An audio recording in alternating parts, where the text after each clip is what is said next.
My wife asked me for a divorce in front of 1,000 cultivators. She is the flawless empress. I am Yuk Chongan, the quiet man who carves wooden toys for our daughters, and everyone there agreed she had outgrown me. A voice only I can hear has offered me, every morning for 1,000 years, 1,000,000 times my cultivation if I ever ended the marriage. That morning I agreed. Not one of them knew they were watching the Eternal Night Demon Emperor collect. Real quick, like the video and subscribe. It costs nothing and the algorithm thanks you. All of that came after a quiet, ordinary morning.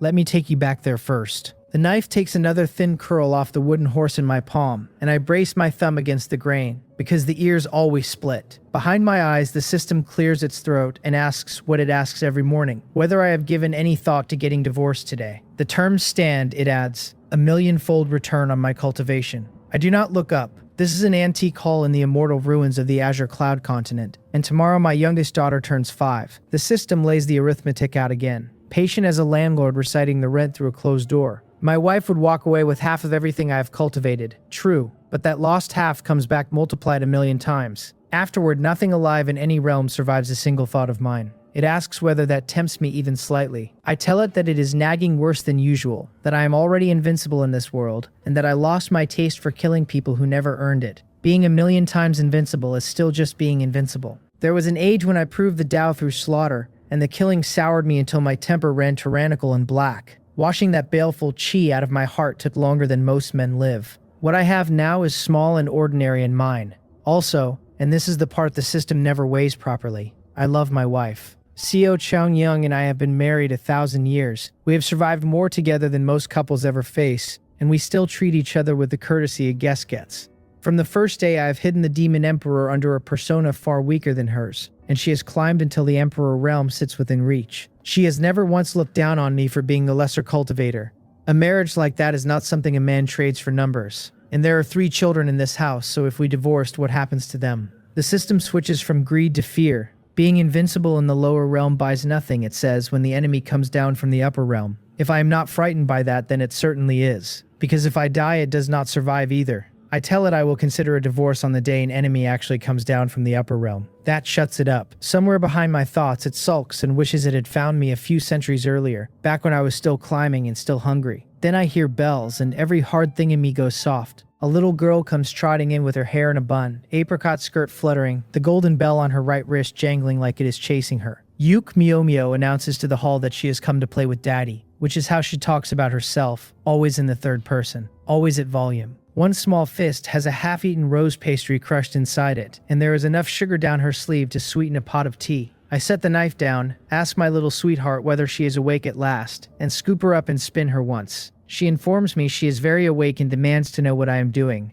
A gift, I tell her. She wants to know what kind, then more urgently whether it can be eaten, and I admit it cannot, but it is fun. That satisfies her for 2 breaths. Then she leans in and tells me she has a secret I must not repeat to Mother, because Mother warned her that if she tells me there will be no more pastries. I tap the tip of her nose and ask whether a girl told not to tell should be telling anyway, and whether she is ready to live in a world with no pastries in it. She says she does not want to keep anything from Daddy, because she likes Daddy the most.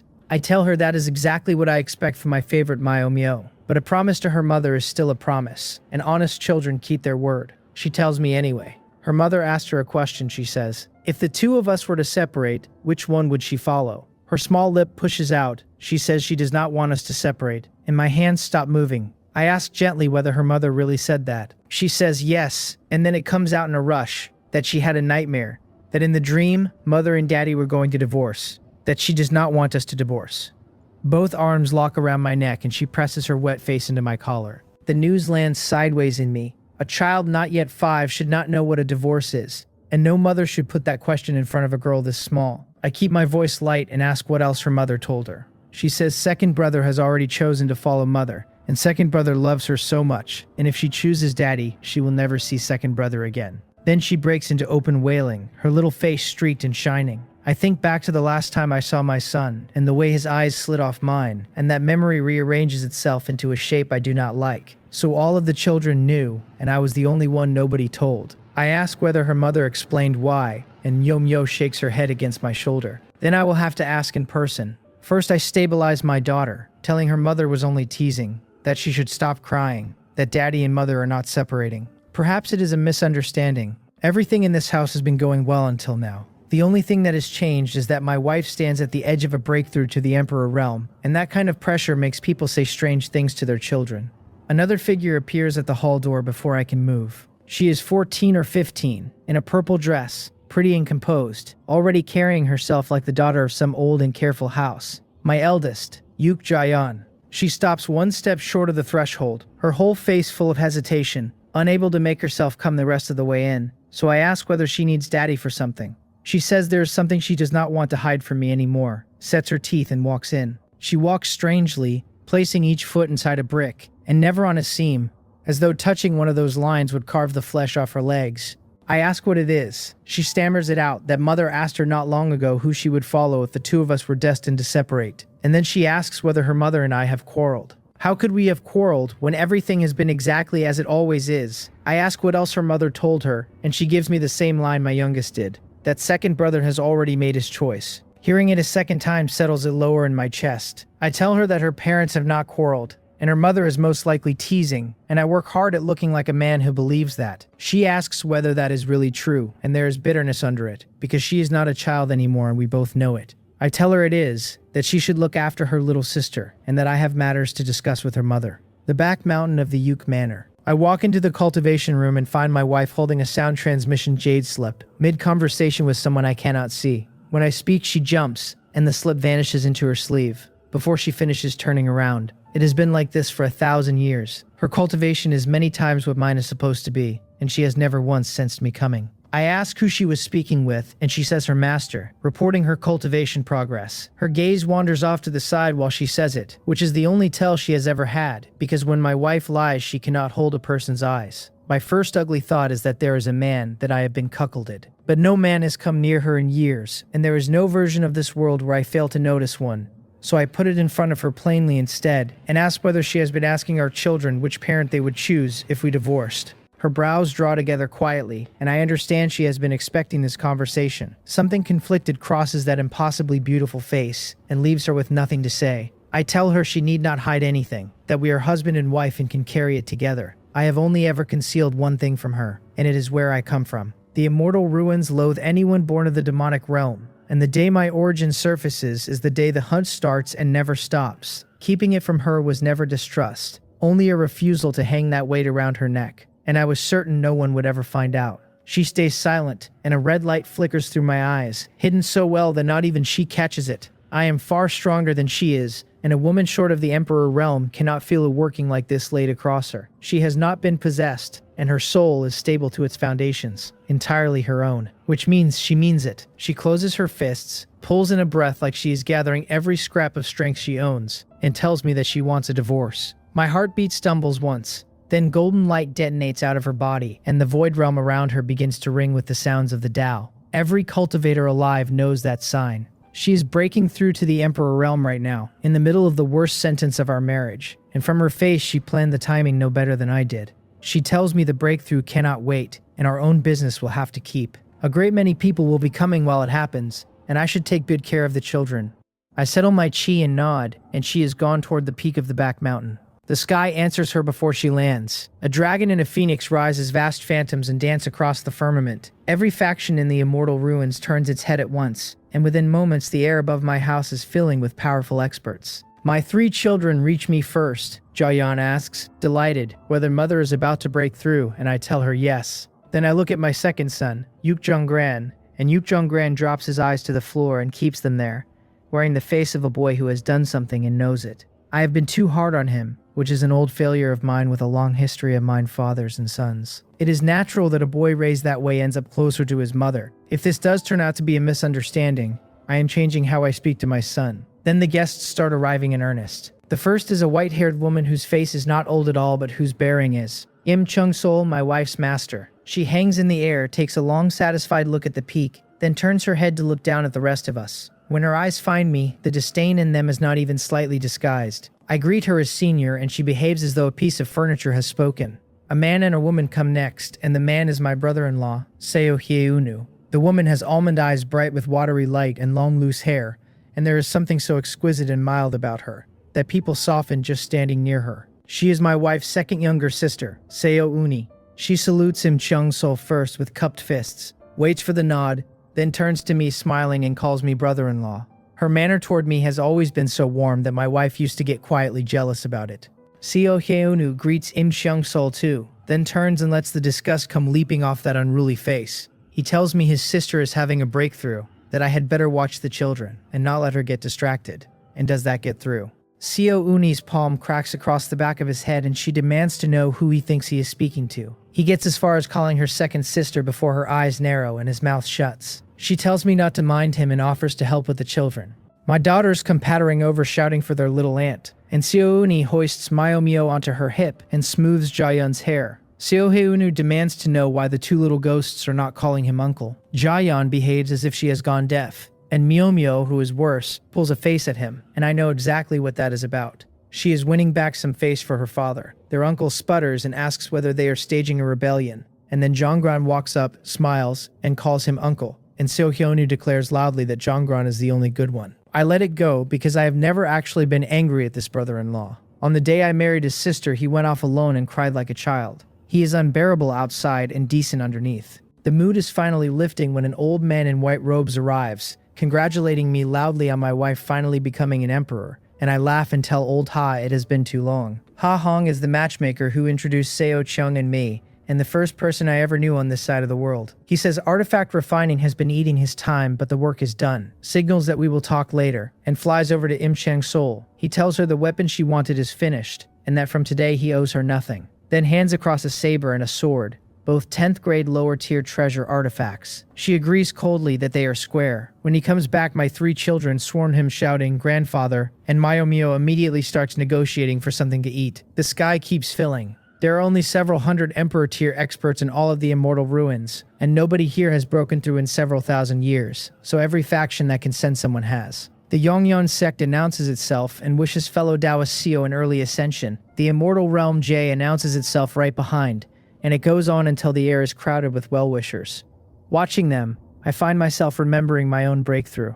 I was in the demonic realm then, and every single person who came was an enemy, there to interrupt my ascension, and then to cut me down at the moment I was most vulnerable. It did not work. I broke through with foes on every side and scattered them. Afterward, I went through the demonic realm with methods I do not describe to my children, until the last of them were crawling and begging, and the seat of Demon Emperor was mine. After enough years of licking blood off a blade, a man finally understands what an ordinary life is worth. Whatever is happening today, I am keeping this home. Above the mountain, the omen changes. Some enormous force scatters the dragon and the phoenix like smoke, and a pillar of light drops out of the firmament onto the peak. This is the last sign, and a new great emperor is being born. Terrifying chi comes up off the back mountain, and purple lightning tears across the sky. The cloud vortex of the 9 heavens turns over like a coiling dragon, and red glow floods out of Gonrian until 10,000 layers of rivers and mountains are stained with it. Then the Tao sounds roll through heaven and earth and give the world her emperor title, Flawless Empress. Im Cheong-sol throws her head back and laughs out loud, saying it was exactly as expected, exactly as expected. And I stand there with that one word going through me, because at the sound of flawless I understand the entire last month of my life at once. She descends slowly through the firmament, and she is unbearable to look at. Snow-white robes with moonlight poured over them. A wheel of clear light blooms open behind her, like a halo condensed out of ice and souls, and the cinnabar mole between her brows burns fierce as blood against all that white. The holiness of it is so complete that a second glance feels like desecration. 1,000 people stare with their eyes wide, and every one of them is thinking that she is more stunning by 100-fold than she was an hour ago. I am thinking about the name. The Flawless Emperor title is the strongest and most secretive of all the Emperor titles in the Immortal Ruins, and it is paid for. Whoever takes it must sever emotional desire in order to keep growing, and the desire it means is the affection between a man and a woman.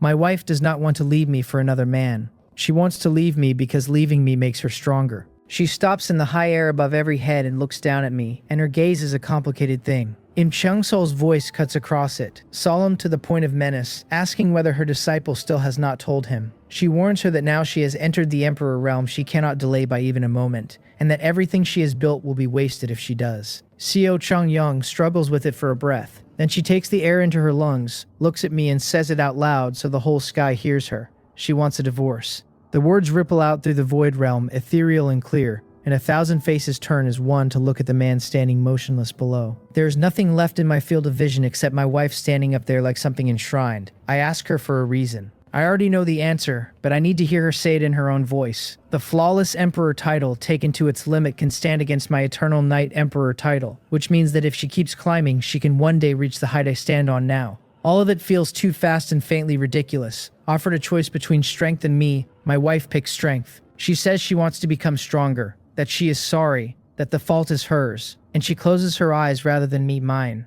I laugh and it comes out bitter, because that is a reason I cannot argue with. Strength came before me, and it came before the children too. Im Changsul cuts in sternly, telling her disciple there is no more time to waste, and that her Emperor Qi is about to take form. Any interference now means she will never reach that peak. I move my eyes onto Im Changsul and hold them there. She goes cold all over, and I watch her hunt for the source of it, and I watch her find me. Then I watch the understanding arrive on her face, that this weak son-in-law she has spent 1,000 years treating as furniture could kill her where she floats. She has no idea why she believes that, but she simply does, all the way down. Then the feeling lets go of her, because my wife has made her decision. She presses her palm forward and a complex golden seal opens in the air, and her fingers move across it writing her name. The seal drifts down and stops in front of me. She begs me, for the sake of everything between us across all these years, to give her her freedom. I look at the heavenly Tao seal. My eyes go out of focus for a moment and then come back hard. I gather my Emperor's divine thought and drive it straight into her sea of consciousness, which is a thing no one should be able to do to her now. Then I ask her whether anyone forced any of this. It is my last attempt at saving my marriage. She reels. Only somebody many times stronger could push a thought into a great emperor's mind, and I watch her arrive at the obvious conclusion about the husband she has lived beside for 1,000 years. Her pupils shake. Then her gaze firms again and she tells me that nobody forced her, and that she is sorry. I close my eyes. When I open them, the warmth is gone out of them, and I tell her I wish her a bright future, and I write my name with a wave of my finger. The golden seal bursts. The heavenly Tao seal from the day we became Tao companions comes apart quietly and is gone. The system congratulates me on a successful divorce with the brisk cheer of a clerk stamping a form. It notes that of the cultivation the two of us held in common, hers was so slight as to be a rounding error. Nearly half of mine is being carved off and handed over this instant. Half of everything I am walks out of my body. High above, my wife's eyes go wide and she gets out half a sentence about the power, and then golden light explodes off her and her aura surges like a river breaking a dam. The Great Emperor realm has 4 minor realms, and she entered the first of them minutes ago. She is standing in the third now, and with a little more cultivation she will walk into the peak. Im Changsul stares, then starts shouting that it is a miracle and that the divorce was right. She has no idea where her disciple's power came from, and does not care, because it obviously came from the divorce. The flawless emperor title exists only in the legends of the ancient era, so she decides on the spot that true purity simply grows this fast. Everyone else is stunned silent. I shake my head and smile, because when a man is that far past speech, smiling is all that is left.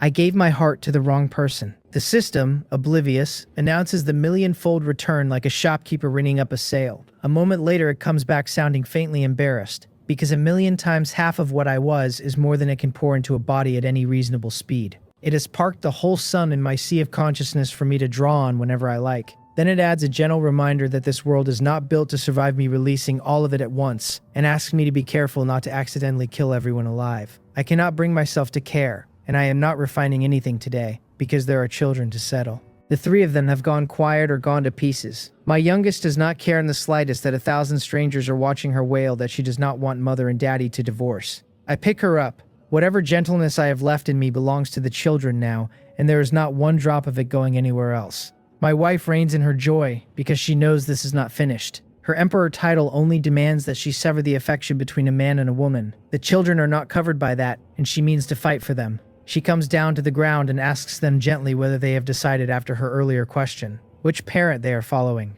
Jaeyeon lowers her head, fists knotted up inside her sleeves. Im Changsul takes over. She produces the saber and the sword that Ha Hong put in her hands an hour ago. She tells Zhongran and Jaeyeon that these 2 peerless weapons were prepared for them by their mother in advance, and that all they have to do is come over. With their talent and aptitude backed by their mother's resources, she says, they will both stand in the Emperor realm one day. Ha Hong has been dumbstruck since the word divorce was first spoken, and watching his own work used as bait breaks something loose in him. He grinds his teeth. He wants very badly to slap himself across the face for ever forging them. He also knows perfectly well that a friend does not get to intervene in this. Zhongran finally moves, head still down, walking toward me 1 step at a time. For a moment the whole sky thinks he is choosing me. Then he drops to his knees at my feet, and tells me that this child has failed his father.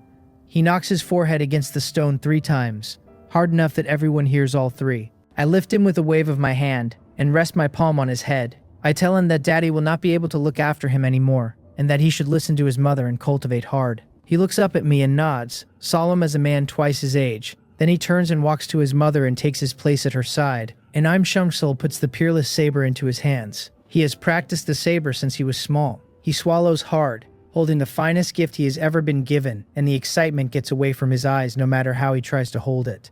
Changsul calls Jaeyun over and tells her the sword is hers. My eldest daughter, fists still clenched, walks toward them without hesitating, and every onlooker in the sky nods to themselves.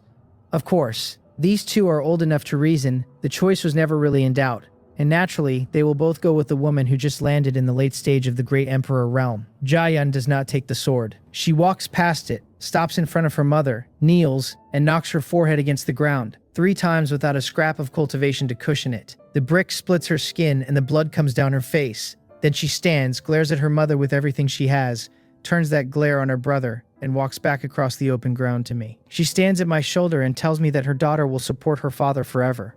Something warm gets into my chilled heart. I reach over and rub her head and let myself smile. My wife asks her whether she is sure, and the question costs her. She does not want to wound me any more than she already has, and she does not want to spend the rest of forever without her children. The truth is that once her flawless emperor breath takes form, the safest arrangement for her is never to lay eyes on me again. One more movement of the heart and everything she has paid for is wasted. Jaeyun does not answer her.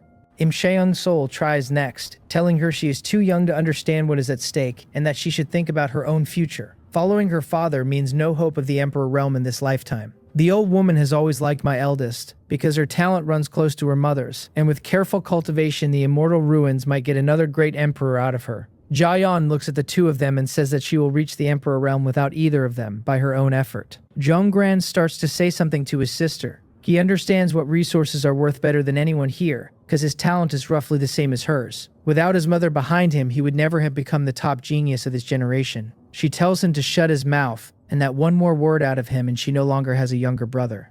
She cannot stand the sight of him now. Choosing her mother she could have lived with, but sprinting across the yard to snatch a peerless sword the instant he got there turned her stomach. Their father was strict with the boy, yes, and she has also spent her whole life watching that same father stand at a distance while her brother trained, wearing an expression of quiet pride. Their mother lived inside her own cultivation. Their father had an answer for every problem either of them ever brought him. Her brother lowers his head again, still convinced his sister is being willful and sentimental. Both parents are close to them, but if a child has to choose one, a child chooses the great emperor. Around us, the crowd has stopped pretending it came to congratulate anyone. They shake their heads over my daughter and murmur that the child is too young to grasp what resources mean, and that she will understand her mistake in a few years. Refusing to follow a woman who jumped to the late stage of the great emperor realm in one afternoon, they agree, is the worst decision that girl will ever make. My wife sees that her eldest will not bend, takes a breath, and lets her go. She loved this man once. Perhaps leaving one child beside him helps him survive what she is doing to him. Then she asks my youngest. Mio has stopped crying. She has burrowed into my chest and she stays there twitching with the aftershocks of it. And when her mother's voice reaches her, she does not even turn her head. She is 4 days short of 5 years old, and to everyone watching she is a baby, and she knows with total clarity which of her parents loves her more. She tells her mother in a small choked voice that mother is a big bad person and that she is never speaking to her again. Her mother's gaze goes past complicated into something I do not have a word for.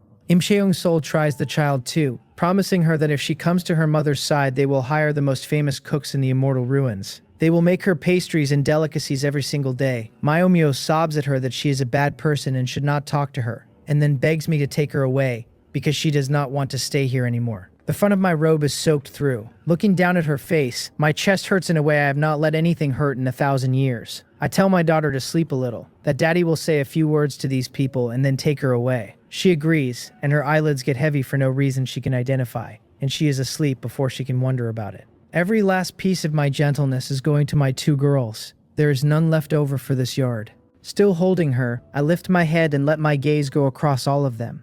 Over 1,000 years I spent here, and it turns out this was never my final destination. My eyes stop on my son and on the woman who used to be my wife. For strength and a better future she chose to put me down, which is no different from her heart changing. and there is no version of me that begs. I could open myself all the way up right now and slap the face of every person in this sky, and it would buy nothing, because a broken mirror does not go back together. At the moment the seal split, I could not see one step into my own future. Then, 2 daughters walked across that yard and stood beside me, and there it was. I will raise these 2 girls properly and turn them into the strongest things alive in this world. That is my road now. I tell my wife that Great Emperor Realm's strength is truly formidable, and that I hope one day she is stronger than her 2 daughters. My face gives her nothing. She is standing on power she took out of my body, and I do not say one vicious word about it. I love this woman, and the only thing either of us can still give the other is the dignity of leaving well. Then I turn to Im Chung-sol and tell her plainly that she has been working on my children. If she were not this woman's master, and if the children were not standing right here, she would already be a corpse. I meant it. I wanted to kill her a minute ago, and the only reason I did not is that my daughters have called her an elder. Their whole lives. That cold feeling crawls over her again, and for once in her life she does not answer back. I find the 2 faces here I actually care about, my sister-in-law and old Ha, and tell them to take care of themselves. I do not expect to come back from where I'm going. Last of all, I look at my son and tell him that daddy will not be around anymore, and that he must take care of himself. Then I take my eldest daughter's hand. Ha Hong hurries over and says he does not want to stay here either, and that we should go together. I shake my head and tell him no, that I am going to the demonic realm. He repeats it back at me as a question, and I tell him I come from the demonic realm, because there is no reason left to hide it. He knows exactly what the hostility between these 2 places means, and he knows a man of the immortal ruins who walks in there gets hunted by everything that lives there. I tell him to keep a sound transmission line open, and that if he ever wants to see me, he should come to the demonic realm and I will send someone for him. I clap his shoulder once and go up into the air, and I stop hiding. Demonic path chi comes off me until it gathers overhead into the shadow of a black dragon big enough to shake the sky, and the shadow throws back its head and roars. I stand on its skull with my eldest daughter held in one hand, and my youngest hugged against me with the other. We go out toward the horizon fast enough to look like something falling out of heaven. Behind us, the whole sky comes apart, one voice naming him a man out of the demonic realm, another naming the peak Great Emperor realm cultivation. None of them can get past the fact that he lived in the immortal ruins for over 1,000 years without one soul noticing. Perhaps a dozen people in all these lands could stand against a cultivation like that. Im Chung-sol's eyes are wide, and so are my wife's. She watches the dark shape shrink into nothing and hears herself say out loud that he is a peak Great Emperor from the demonic realm. Her heart shakes. It explains every strange edge she ever bumped into and never questioned, and it explains why she could never once feel him coming up quietly behind her. 1,000 years, and she was the last to know. I do not hear what gets said once the horizon swallows us. I can guess most of it, and I would have guessed right. Im Chung-sol stares after the black dragon and grinds her teeth, because the aura she felt was only a little stronger than her own. A man that size has no business talking the way he talked. She runs the comparison again. He is demon race, and the immortal ruins bind demon race strength, so if the 2 of them ever came to blows, the outcome would be an open question. She tells her disciple not to let him get inside her head, and that the divorce was correct after all. A man who concealed a demonic realm origin for 1,000 years has scheming in him down to the bone. She adds that his cultivation is nothing special, and that once Xiao Qiangyang reaches the peak of the Great Emperor realm, she will be able to crush him whenever she likes. A disciple who jumped straight to the late stage the same hour she broke through, brought all the way to the peak, is a thing the old woman cannot even picture. Xiao Qiangyang nods. Her own talent is not one step behind the strongest demon emperor the demonic realm has produced in hundreds of millions of years. When she has finished cultivating, she will not be something an ordinary peak Great Emperor can stand against. Her son stares at the empty horizon, never having imagined his father was that strong. It takes him only a few breaths to put himself back together, because his grandmaster is right. His mother's talent is more frightening still, and therefore his choice was not wrong. He tells his sister's absence that they will see which of them ends up stronger. He has spent his whole childhood being told to learn from her, praised second, measured against her by both parents, and somewhere in all that a small hard wish took root. He wants to be stronger than his sister, and even once would do. Seo Uni and Seo Hyonu are shaken too, the brother worst of all, because he has spent years certain his brother-in-law was mediocre, possibly weaker than himself, and definitely not worthy of his sister. He shakes his head hard, announces to nobody that a peak Great Emperor cultivation is not such a big deal, and reminds himself out loud that his older sister holds the Flawless Emperor title. His second sister says nothing for a long moment, and then all of it comes out of her as one sigh. He was such a good man. Seo Uni understands exactly why he hid. Because the day a demonic realm Great Emperor is discovered inside the immortal ruins is the day every power here comes hunting. The two sides have been at each other's throats for as long as anyone remembers, went to open war once, and have only ever managed a hostile quiet since. To her, it was never more than two different cultivation systems worn by the same kind of people. She watched how that man treated her sister and how gentle he was with those children, and none of it changes because of where he was born. The only thing she can find to blame is her sister for failing to cherish a husband like that. She wonders whether strength is genuinely worth this much. For the sake of that family, the man hid himself for 1,000 years and never once used what he actually was, because to him the family came first, and love came first. Seo Cheong looks over the crowd and tells them all to disperse. She is more tired than she has ever been. They offer one more round of congratulations, cup their hands and go, since the show is over. She takes her son home. The Yuk Manor stands empty in front of her, and the loss comes up through her like cold water. Im Chong-sol's voice snaps her out of it, warning her to stop thinking about it because her emperor breath nearly went into disorder. She corrects herself, closes her eyes and opens them clear, because she has just sealed away every year she spent with that man. Then she looks at the house one last time and decides that a thing already in the past has no reason to keep standing. Her hand sweeps out. The manor turns to dust and goes, and the last of her obsession goes with it. At the boundary of the two lands, a barrier stands between one sky that is bright and blue and another that is dim. I stop in the air on our side of it and look back for a long time. 1,000 years is long enough that leaving pulls at a man whether he wants it to or not. Jaeyeon tells me earnestly to come on, that we are going home to my home. She is still dazed about the peak great emperor thing, and the eyes she turns up at me now have stars in them the way a girl looks at somebody she has decided to worship. I get a smile onto my face because my children are not going to see what is underneath it. Then I ask her whether she is not afraid, since everyone in the immortal ruins says the demonic realm is nothing but danger. She laughs and says there is nothing to be afraid of with her dad here, and that she is not afraid anywhere. I can see the tension she is packing down under that. She is afraid of all of it, every unknown thing waiting on the other side of that barrier, and she is lying to me on purpose. Then my youngest, awake again, declares that Myomio is not afraid either, and that no matter what bad guys come, Daddy can protect them. Something in her changed back in that yard. She has stopped crying and started performing bravery, and she is 5 years old. I rub both their heads and tell them there is genuinely no need to be afraid, because their daddy has been invincible for a very long time. Two girls blink at me, and they know what the word means. They have also been raised on the standard line from both parents, that there is always someone better, that there are heavens above the heavens, that a cultivator stays humble and careful wherever she goes. Jaeyeon covers her mouth and asks whether I am quite sure I am really invincible, and whether I did not personally teach them both that exact lesson. She knows what a peak great emperor is worth, and that only a dozen people in the immortal ruins could match it. She has concluded that her father is inventing nonsense to calm his daughters down. I tell her she is right, that a cultivator must never be arrogant, and right that there are many people stronger than her. Her daddy is simply the exception, because I am the heaven above the heavens, that everyone else is being warned about. Jaeyeon covers her mouth again and tells me I am shameless. Myomio tips her head back and laughs, and rules that what Daddy said makes some sense, but not very much.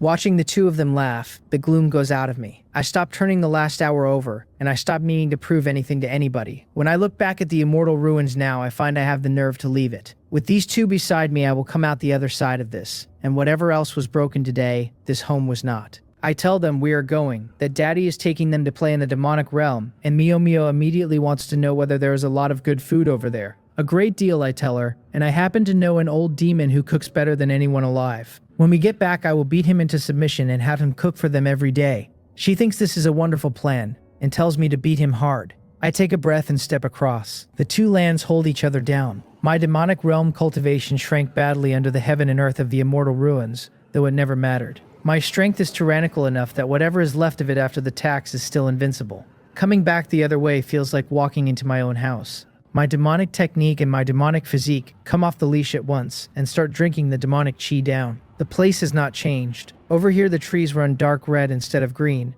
and the whole landscape sits on a man's shoulders a little. I wonder how much the old monsters in the new generation have managed to accomplish in 1,000 years. My daughters are less pleased. Jaeyeon's eyes are going everywhere at once, scanning for threats, and Myomio's grip on me is tightened by a noticeable amount. I tell them not to be afraid and promise to take them somewhere reasonably safe first. There is more to fix than their nerves. If they are going to live here, their habits have to change, and my eldest is the harder case. The cultivation technique she has trained since she was small belongs to the immortal ruins and simply does not function on this side. Over there, people cultivate on spiritual chi, and here they cultivate on demonic chi.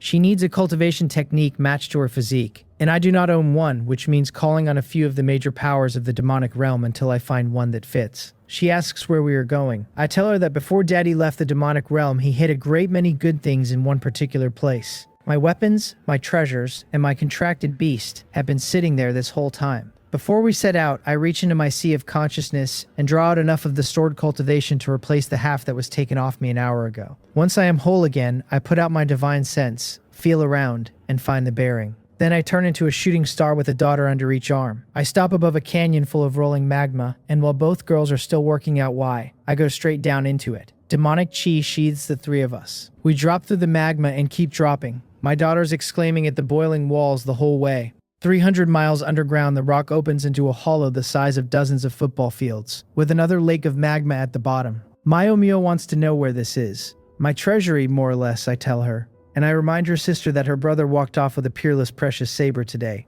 So Daddy's old weapon is going to her. Then I look down and mutter about where little Blackie has run off to.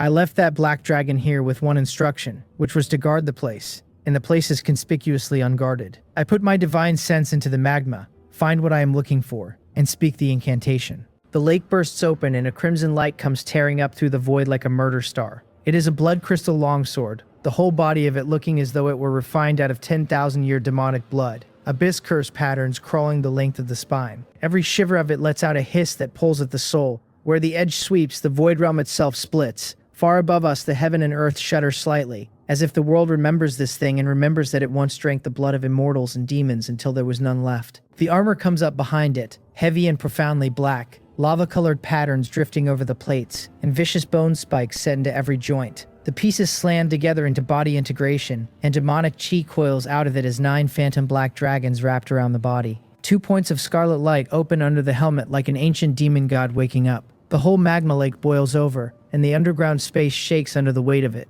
This is the blood slaughter battle armor I wore when I owned the demonic realm. 1,000 years asleep, and it has lit its own fires again for the master it was made for. My eldest daughter swallows. She has never in her life seen equipment like this, and she has already worked out that the sword is not 10th grade at all. It is somewhere past the 10th grade ultimate tier, in a class of artifact she has never heard named. If her brother's saber was a peerless weapon, this is a peerless divine weapon, and the armor drinks the sky. The sword comes to a stop in front of me and starts trembling hard, buzzing, behaving exactly like something overjoyed to be looked at again. The armor is no better. I tell my old partners it has been a long time. I never had a choice about leaving them.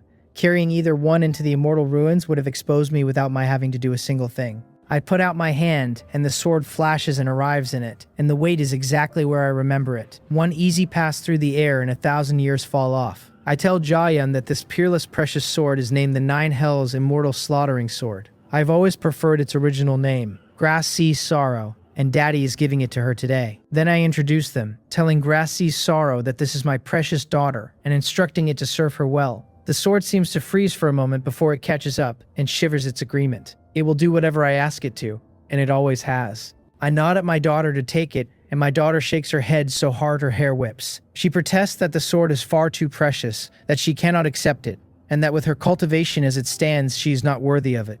She is genuinely shaken. The aura on this blade is 100 times her brother's peerless saber, maybe 1,000. She has held her mother's sword and seen Im Chung souls, and neither belongs in the same conversation. A weapon like this, hers.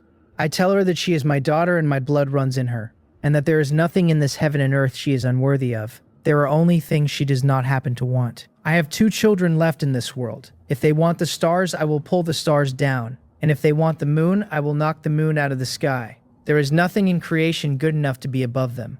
Jayan looks up at her father, saying all this in dead earnest, so far from the mild man she grew up with, and starts laughing again. She tells me it sounds very impressive, and is also a little funny. I let her have it, then tell her she had better get used to it. Once we are properly inside the demonic realm, her father may have to change his face and show her a side she has never met. It is harsher over here, and strength is the only argument anyone respects. In the immortal ruins, there was always the whole apparatus of manners. Here it is whoever owns the bigger fist. I have been gone a long time, and though I left arrangements behind me, 1,000 years of silence is long enough for the rules I set to have been quietly rewritten. It is also long enough for a new generation who never saw me work to have grown loud. I may need to be unpleasant in public for a while to put my foot back down. I tell her the rest of it too, that her father has a fair number of enemies here, and that I beat every one of them into the ground once. Time has probably restored their confidence, and they are cunning enough to come at me through my children, which is why she is getting something. I do not let her refuse this time, and I put the divine weapon straight into her hands. She asks whether this is really all right.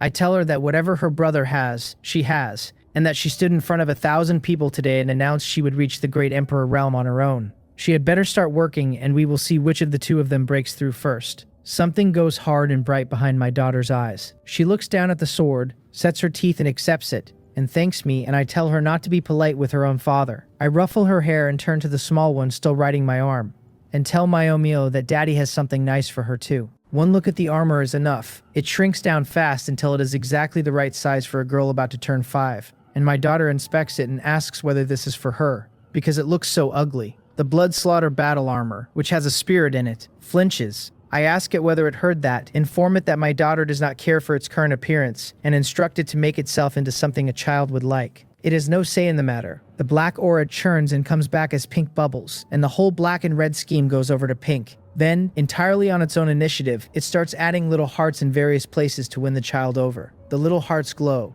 Mayomio is lost the instant she sees it. I give the armor a discreet thumbs up, because that was a professional piece of work. I ask my daughter whether she likes it now, and she tells me she likes it. She likes it. She really likes it. Another glance from me and the armor flashes and settles onto her, and when the light clears, she is wearing it. Her safety was the thing I could not stop turning over. Grass sees sorrow will look after my eldest, but a sword is not armor, and this armor turns aside a peak-grade emperor. My youngest could stand still with her hands at her sides and let the strongest thing in this world hit her for an hour, and walk away from it. I tell her to give Daddy's gift a new name, and that from now on she can talk to it, tell it to change color, make it invisible, make it bigger or smaller. It is protection, and it is also, as far as she needs to know, a toy. She declares this excellent and promises to think of a name. She chews on her finger for a moment, lights up, and announces she will call it Donut. Jaehyun laughs and suggests that may have been a bit hasty. Her sister explains with great seriousness that it wraps all the way around her like a ring, and that it is extremely cute, so something sweet is obviously the correct choice.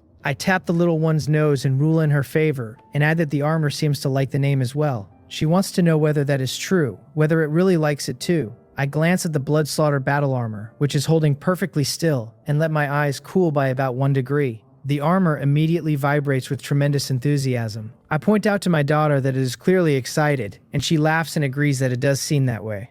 My eldest daughter has nothing to say, and neither does the armor. Presents handled, I pull the rest of it up out of the magma, a spatial storage treasure of mine packed with magic crystals for cultivation, and a good deal else besides. Then I go back to the missing item on my list, which is a black dragon that was given one job.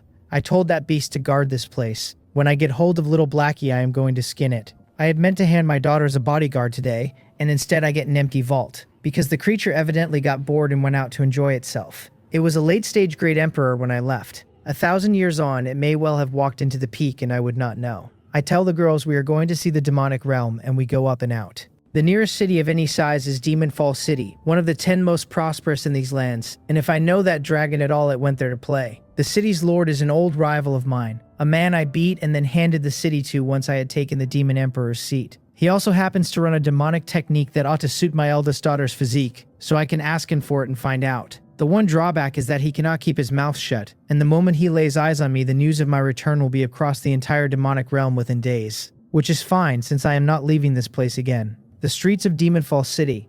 Jaehyun walks at my side with open astonishment on her face, and tells me the cities here are nothing like she imagined, that she expected chaos, fighting and killing on every corner. I explain that the cities over here are much the same as the ones she grew up in, and that the difference is underneath, in the cultivation. Drawing demonic chi into the body invites chi deviation and breeds a heart demon in anyone careless. That makes the people here a little quicker to swing. A few more fights, that is all it comes to. She says she sees, and then goes right back to gawking like a country girl on her first day in the capital. My youngest is a lost cause from the first street corner, because every shop is selling something she has never laid eyes on. She points and asks whether that can be eaten, and I tell her yes and buy it. She points at the next thing and I tell her it is for playing with and buy that too. She is getting spoiled to a shameless degree for the next while, and I am not going to apologize for it. Every hour she spends thinking about a shop is an hour she is not thinking about this morning. We shop our way toward the city lord's mansion until something stops us. Jaehyun spots it first and tells me there is a fight, and she has never seen people from the demonic realm go at each other, so she is fascinated. High overhead, 5 men with unpleasant smiles have a woman in a red dress surrounded. The woman is 16 or 17, and the red of the dress throws her skin into snow, and she moves with a kind of unstudied grace that makes people forget what they were doing. Bright eyes, dark hair down her back, quick and young and entirely too outnumbered. The 5 of them are talking to each other through spiritual thought, which they believe is private. One says they have to bring the little vixen down and that they will all have a fine night of it. Another says the entertainment is beside the point. The point is what she is carrying, though he grants that she does look good. My daughter frowns and asks whether those 5 are after the woman's body. I tell her that the quarrel started over a certain item, and that the rest of it is extra, and I say it perfectly calmly, because my demonic technique picked up every word they exchanged. Then I ask her whether she wants to help. I can feel the sense of justice coming off my daughter like heat. A sensible father would explain that we do not involve ourselves in other people's business. I am not a sensible father. I know exactly what my daughter is, which is a combat genius, and those 5 are sitting at roughly her own cultivation, which makes them perfect material for tempering her.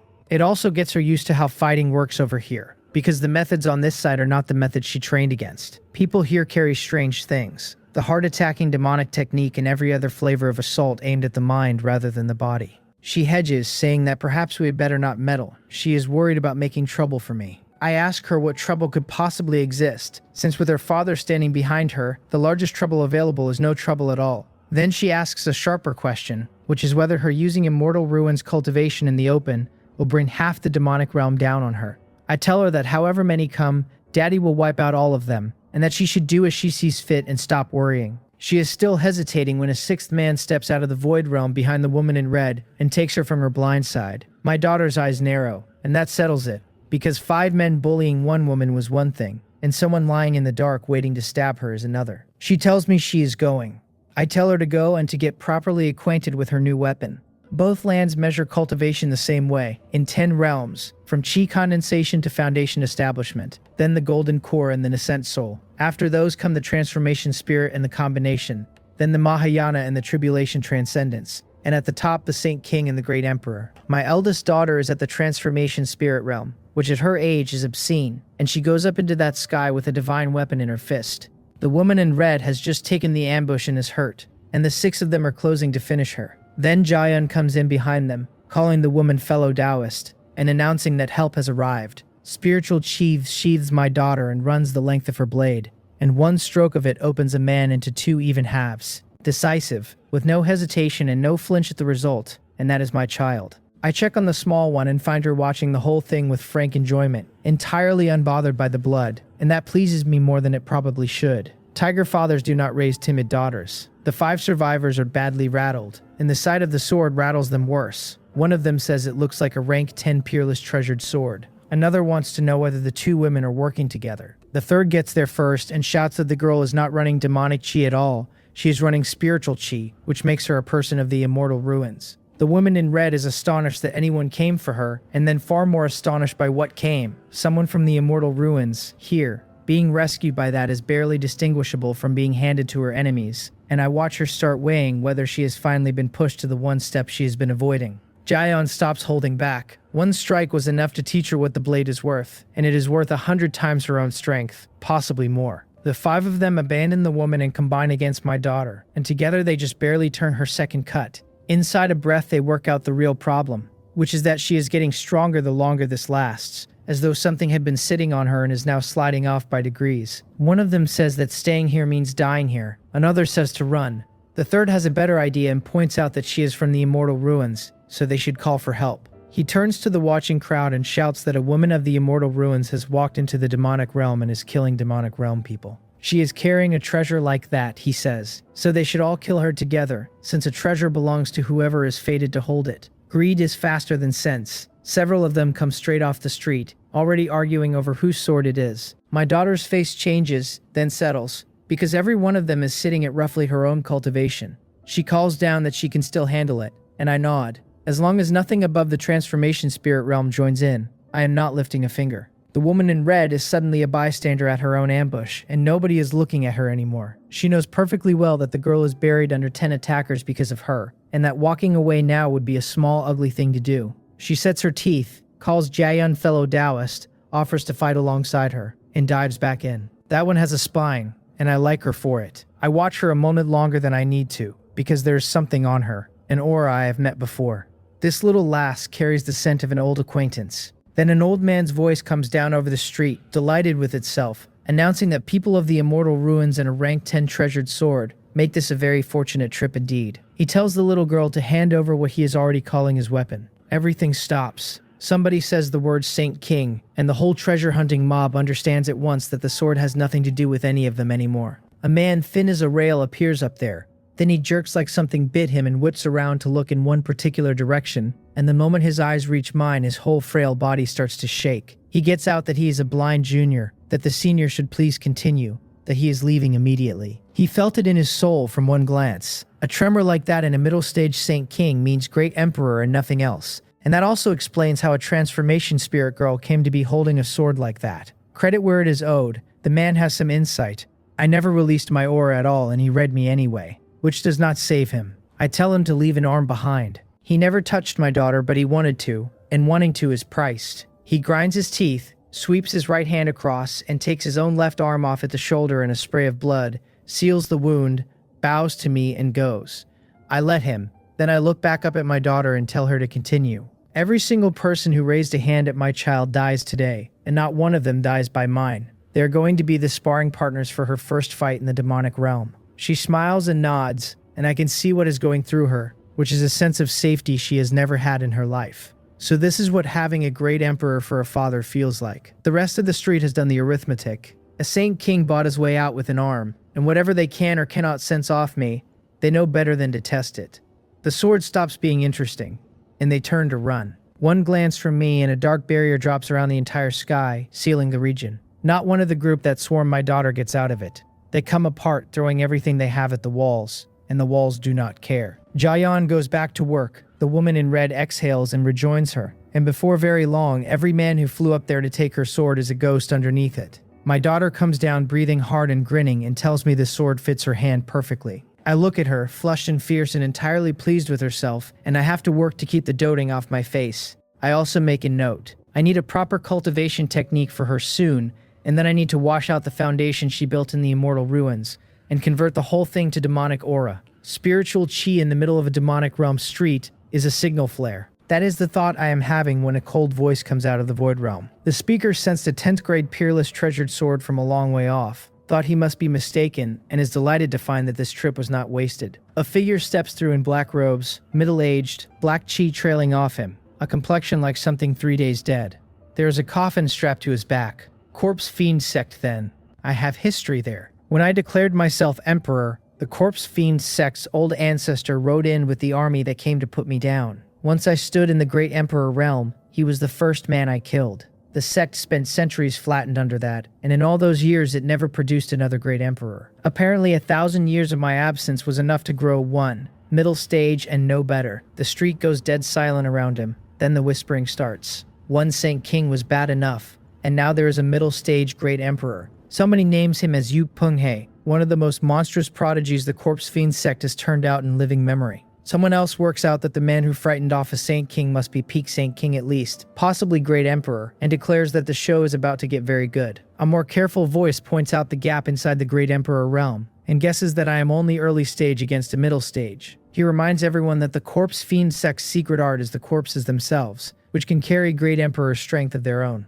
My eldest daughter's expression turns serious listening to that. Then she remembers that her father told her he has been invincible for a very long time, and that the weapon he handed her is exciting this man so badly. She reasons her way to the conclusion that her father must be far above him, so she stops worrying and starts being curious. She wants to see what her father looks like when he actually moves. She has worshipped me her whole life on the understanding that I was omnipotent at everything except cultivation. Now that the exception is gone, the adoration has gone up by a factor she could not name. The woman in red is having the opposite experience, having just decided the crisis was over. She does not know what I am beyond a rough guess at Great Emperor, but she knows exactly what the Corpse Fiend sect is. She can see this turning into 2 against 1 at any moment, because these people fight with the dead. The Corpse Fiend sect man has been listening to the street too, and he turns to me and asks whether the sword is mine. Our eyes meet, and he places me at the Great Emperor realm. He also fails to place me at all, which he finds interesting. There are only a few hundred great emperors in the whole demonic realm, and he has all of them memorized except a handful of recluses, who have never shown their faces. Since he has never seen mine, he concludes that I am freshly broken through, which means the sword is available. It is a reasonable mistake. I hardly ever showed my face, and when I did I wore a mask, and there are fewer than 10 people alive in these lands who know what I look like.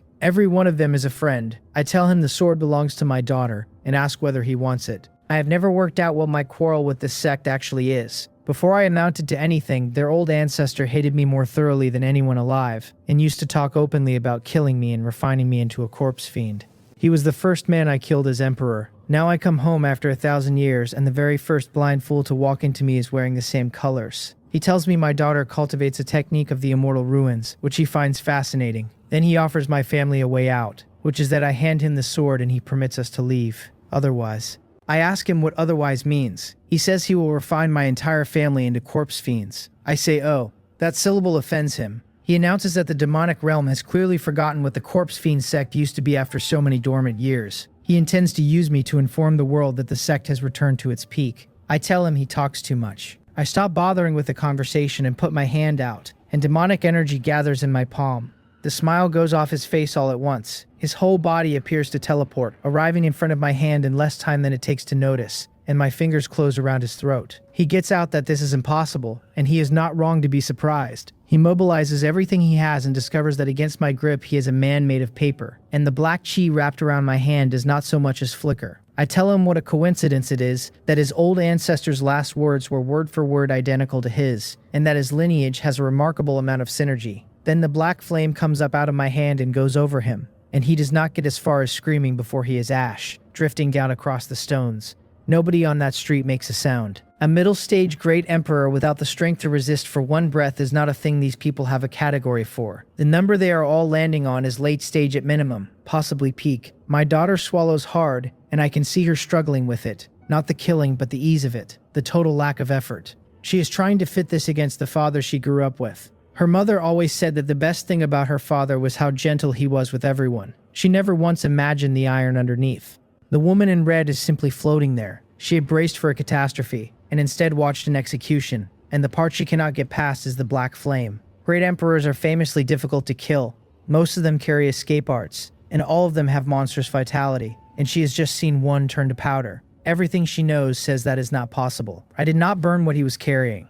A quick pass of my divine sense confirms there are some decent things in there, so I sweep them up. Then I look down at the girl on my arm, and she is not frightened or even startled by any of it, and if anything, she looks entertained. I ask my youngest whether she is afraid, and Myomio shakes her head and informs me that she is not afraid at all, and that Daddy is very handsome. My little sweetheart has substance in her after all, my blood plainly. I am still rubbing her head and feeling unreasonably proud of myself when another aura arrives. An ancient voice comes down across the whole city, demanding to know who is making trouble in this emperor's city, and whether they are tired of living. The sky goes black with thunderheads, purple and rolling like an angry sea, and the sun disappears behind them. Lightning the size of pythons tears the firmament open, and the noise of it shakes the ground. Pressure comes down over the city until every living thing under it is trembling, and the air itself has gone stiff. The street loses its composure entirely, and somebody says it is the city lord. Somebody else supplies the rest, that the city lord of Demonfall City is one of the top experts in the demonic realm. He is a peak great emperor, and reputedly one of the few genuine friends of the old demon emperor, and whoever is down there is finished.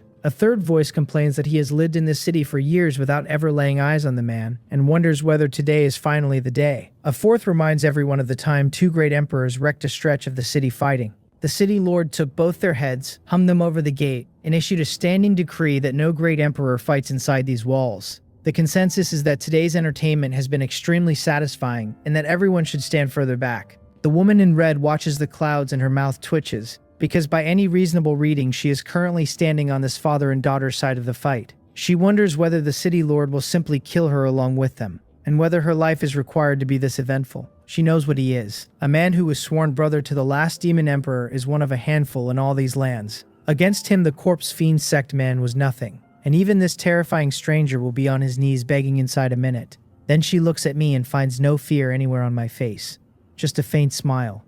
The old thing always did love an entrance. The lightning weaves itself into a net, and a figure stands up on the clouds inside the white glare, wrapped in destroying thunder. looking down like something that makes worlds. Every head in Demonfall City turns up, and every back in it bends, and none of them can hold their eyes on him. Peak Great Emperor, and one serious blow means there is no city here. He demands to know where the ant came from, and orders me to state my name. I tell him I am his grandpa. He starts to inform me that I am courting death, gets 4 words in, and stops dead. He says out loud that the voice is familiar. Then the So Great Emperor, So Chiangui, blinks and stares very hard at the man standing in the street below. Once he has actually looked at my face, he goes completely blank and says no, that he must be seeing things. Every scrap of pressure vanishes out of the air. The thunder unravels visibly, and inside a single breath, the sky over the city is a clear and cloudless blue for 10,000 miles, and the figure on the clouds is gone. A white-haired old man in purple robes is standing in front of me instead, kindly looking with a lightning-shaped scar on his chin. He is laughing his head off, saying it really is me, demanding to know where on earth I have been all these years, and informing me that he has searched for me miserably. Then he grabs my shoulders and starts shaking them. I narrow my eyes and tell him not to move, because he is shaking my children. He stops. The familiarity of being threatened like that only makes his grin wider. Then the word catches up with him and he says, "Wait, my daughter," and looks at the little girl on my arm, and takes the second lightning strike of the afternoon. He tells me that no wonder he could not find me anywhere in the demonic realm, because I actually went to the immortal ruins. I nod, and So Chung-gui runs out of words. The man vanished without so much as a note, stayed gone for 1,000 years, and is now turned up with a child. He asks whether this is genuinely my daughter, clicks his tongue, and says she looks nothing like me, that there is not one fierce thing about her. I kick him, and he goes stumbling backwards several steps. I ask him whether my daughter is required to look fierce, and tell him to look at those eyes and that nose, and say they are not mine. He concedes that she does look quite alike, only not fierce, that she has come out sweet and soft in a way that makes a person want to get closer to her. Being kicked has not dented his mood in the slightest. If anything, the familiarity of it has doubled his smile. Myo Myo, who has been discussed over her own head for long enough, tilts it and asks me who this is. I tell her to greet him, that she can call him Old Immortal, and that he is one of Daddy's old friends. She blinks her big eyes at me and asks whether she should not be calling him Grandpa instead. So Chiangwei nearly comes apart. He tells her yes, absolutely, Grandpa is correct, that he is many, many times older than her father. Then he crows that this brat of mine has produced such a cute and well-behaved daughter, and demands to know how the heavens can be so unfair. So these are the children of the immortal ruins. Far cuter, he decides, than anything the demonic realm has ever managed. So Chung-gui will not stop telling me how adorable my youngest is, and I let him run, because on this point he happens to be right. He folds down to her height, arranges that old face into what he must think is a grandfatherly expression, and asks her name. Myo has never been shy a day in her life. When she is confirmed this stranger belongs to her father, 2 dimples surface on her small face. She tells him she is Yuk Myo, that Myo will do, and asks very politely what she should call him. He gives his name and tells her to call him Grandpa So. I watch him measure the distance to her cheeks with his eyes. He wants to pinch them, and to pick her up and swing her around the square. Then he catches my face, reads it correctly, and keeps his hands exactly where they are. Smart man. He never married and never had children, and he says out loud that the jealousy is going to kill him.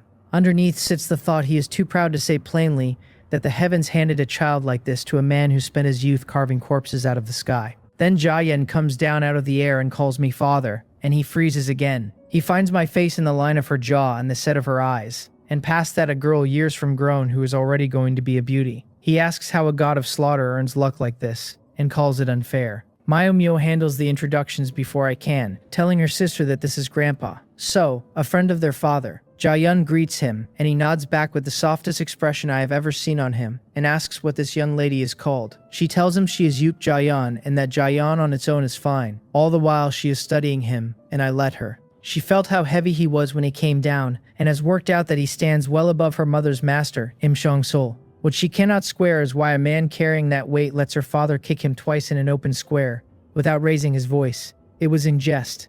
She is old enough to understand that the jest is the answer. So Chiang-gui takes a long breath, shakes his head, and says he has run out of ways to talk about me. He is looking at both of my daughters and doing arithmetic that will not come out even. The god of slaughter vanished for 1,000 years, and surfaced towing 2 girls who could not be less like him. He clearly thinks the whole demonic realm will fall over laughing when it hears. I glance at the crowd still pressed to the far walls and tell him this is no place to catch up. I want somewhere quiet, and somewhere to settle, because I am not leaving again. Something moves in his old eyes at that word. A dried spring coming back up through the rock. He tells me 3 times over that this is good, warns me not to go back on it, and insists I settle right here with him. Since I left, all he has done is cultivate and walk the streets of Demonfall City alone. Now I am back, I am staying, and I have brought 2 children who will fill his house with noise. He laughs, says he has the perfect place, absolutely quiet, and turns to lead us off. I tell him to wait, and look up at the woman in red still hanging dazed in the sky. I tell her to come down. It is not a request, and my voice does not leave her room to treat it as one. So before she has finished reacting, she is standing on the flagstones in front of me. Wedged between me and So Chengwei, she starts to shake. She runs through every name she knows and cannot produce one. Nobody in the demonic realm gets that familiar with the city lord of Demonfall City, and nobody kicks him twice, not even a demon emperor. She has no slot to file me in.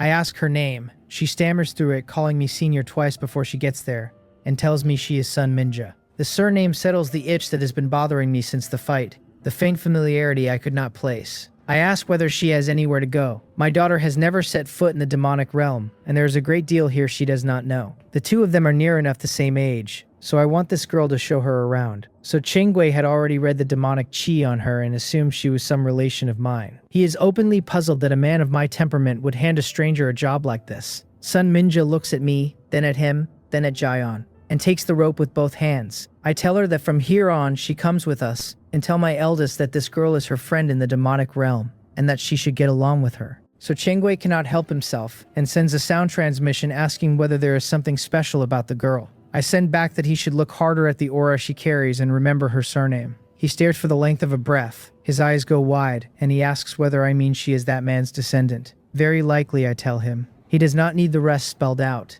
Then all of us are gone from the square at once. Behind us, the silence holds a long while before the square remembers how to talk. Then the noise comes at once, and they cannot name me and cannot stop trying. One voice reasons that anyone that close to the Rosso Great Emperor must be another peak of the Great Emperor realm expert, which explains the Corpse Fiend sect Great Emperor going to dust. Another circles back to the kicks, and to Rosso taking them and looking nostalgic. An older voice remembers that Rosso keeps almost no friends, and was close to exactly one man, the previous generation's Demon Emperor. The square throws that out, because everyone knows that man was a living god of slaughter, and the one they just watched did not look fierce at all. They can argue about it all night. I have a courtyard to see. Deep in Demonfall City, under a quiet range inside the grounds of the City Lord's mansion, a house of gray tiles and white walls sits hidden in cloud and mist. Bronze wind chimes swing under the eaves without any wind. A pool of blue water lies in front of the courtyard with spiritual lotus petals floating on it, their centers faintly lit, the reflected starlight shattering whenever a silver scale breaks the surface. A bamboo grove runs along the stream, mist beating on the jade-green stalks, whispering when the air moves. Behind the east window, a stone pavilion holds an unfinished game of chess, with bamboo shadows across the board. Half a cup of cold tea sits on a stone stool with the last of its fragrance in the steam. So Chengwei asks how I like it, says he lives here alone, and hands the place to me outright. I look a while longer, then look back at him and tell him he has plagiarized my old courtyard down to the last tile. He coughs and admits he got so used to visiting me there that he simply copied the whole thing over. I do not say the rest out loud. It feels like walking back through my own front gate. I tell Mayomyo and Jaeon to go pick rooms and tell Sun Minja to find somewhere to stay. Mayomyo has no resistance to a new place at all and goes through the door at a run with her curiosity out in front of her. She is small enough that I put her in with Jaeon, and Sun Minja takes the house across from theirs. Then Mio comes back out, rubbing a stomach that is audibly complaining, and informs me that it is dark and she is a little hungry. I tell So Chengwei it is time to show off, because my Mio is something of a glutton. He is so delighted to be useful that he announces he is going for ingredients and vanishes. Inside 3 breaths, he is back over the courtyard carrying a demonic beast the size of the entire yard. Mio's mouth falls open. He laughs and declares that tonight is roasted meat. The night comes down thick and we gather around a ball of black fire. Mio eats like something that has been starving for a season and cannot be filled, tearing through skewer after skewer and telling So Chengwei between mouthfuls that he is the best. The praise floats him a foot off the ground, so he keeps roasting. I find the whole thing funny, because in all the years I have known this old fellow, I have never once seen him smile like that. Jaeon turns to me with starlight still in her eyes, and asks what exactly my identity is here. She heard what the crowd said about So Chengwei, and has been fitting it against what I told her when we arrived, and the word she keeps landing on is invincible. I shake my head, smiling, and tell her to ask him instead. She asks So Chengwei whether her father is famous here, Sun Minja sits very upright across the fire, holding herself like a person who has walked into the wrong room and expects to be thrown out for one wrong syllable. But she leans in because she wants the answer as badly as Jaeyeon does. So Chungwi laughs and says he is not sure how to put it. She would not have heard the name in the immortal ruins, but everyone in the demonic realm knows it. The Eternal Night Demon Emperor. He adds that this is the one man here who is just a little bit stronger than he is. I ask whether he is still going with just a little bit. He sends a hurried sound transmission begging me to leave him some dignity in front of the children, and I let it go.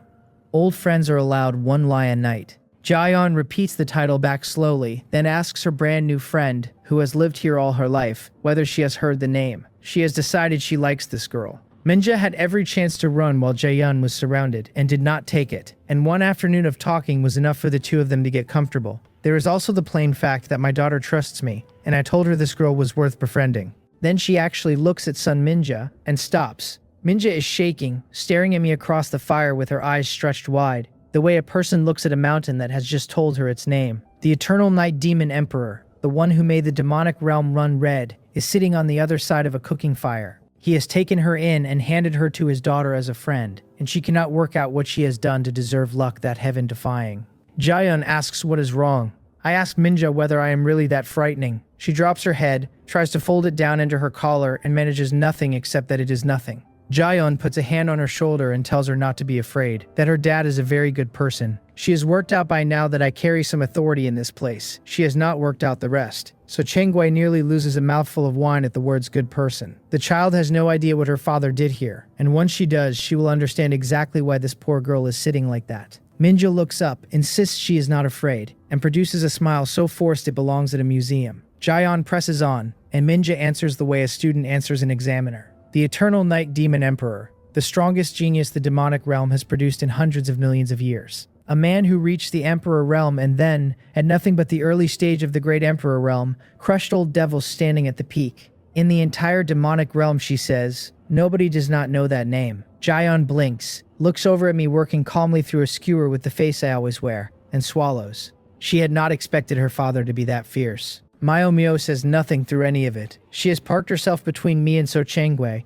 leaning hard toward the side with the food, watching every skewer come off the fire and tearing into it the second it lands. Even so, she keeps glancing at me, and what is in her face is not fear at all. Jaeyeon pouts and asks why if I was this powerful the whole time I never told them. I laugh and tell her that back in the immortal ruins it was not convenient to let my identity out. From now on all she needs to remember is that with her father here she never has to be afraid of anything she wants to do, because I am standing behind her. Across the fire Sun Minja looks away. If her own father had lived, perhaps she would have been spoiled like that too. The night goes black as ink and swallows the river of stars. So Changwei and I sit facing each other in the stone pavilion, with a pot of spirit wine between us and two celadon cups. The wine holds what little moonlight there is, and its crisp, mellow smell drifts into the bamboo on the night breeze and sets the grove rustling. Fireflies come on and go out beyond the rail, and we knock our cups together. The candle in the house has been out a while, and both girls are in bed. I ask him what he thinks he is looking at, and tell him to keep drinking since he seems to be keeping fish in that cup rather than emptying it. He says it seems to him that I am carrying something, and that there is a question he wants to ask which will probably put me in a bad mood. Then he should not ask it, I tell him. He asks it anyway, prefacing it by begging me not to lose my temper. What he wants to know is why the mother of the two children did not come with me. He has known me for tens of thousands of years and can read a silence off the way I drink. If the woman is not at my side, it has to be the relationship, because nobody in this world lays a hand on the woman of a god of slaughter. I look at him and say nothing. He waves it off, tells me to pretend the question was never asked, and announces that he will risk his life keeping me company and get drunk with me tonight. That only makes him more certain, and he has no interest in poking me any harder. He is not wrong. There is a weight sitting on my chest, and I have been waiting for somebody to hand it to. I take a breath, look at the old man across the table, and tell him their mother divorced me. That stops him cold. He asks whether the relationship had gone bad, and I watch him fail to make it fit. He knows I am not the kind of man who tires of a woman and throws her out, and if I did not throw her out, then a divorce should have been impossible. That leaves her walking away under her own power, which he discards, because there is nobody that foolish. He starts listing the saintesses who spent years angling for my attention, while I ignored every one, and by the end he has confused himself. His mouth twitches. He gives up and asks me to explain the whole thing in detail. I tell him she achieved a breakthrough to the Emperor realm, and took the flawless Emperor title. He nearly comes out of his seat. He knows what that title is worth, that it stands on level ground with my Eternal Night Emperor title. Then he guesses wrong in the most insulting available direction, asking whether I could not stand her rising to my height and left of my own accord. I do not make him keep guessing. I pour the whole thing out, start to finish, and when I am done, my chest is lighter than it has been in weeks. He tells me to stop and says he needs to process this. Then he shuts his eyes, burns off the wine with his cultivation, and lays it back out at me with no expression at all. She never knew my true strength from the beginning, and never knew she had married the Eternal Night Demon Emperor. Knowing in advance that the Flawless Emperor title was coming to her, she planned her exit ahead of time, and the moment she became an emperor, she divorced me in public. And I brought my daughters back to the demonic realm. I empty my cup and do not answer. That is answer enough, and he goes quiet. Behind the silence, he is taking a slow, furious inventory.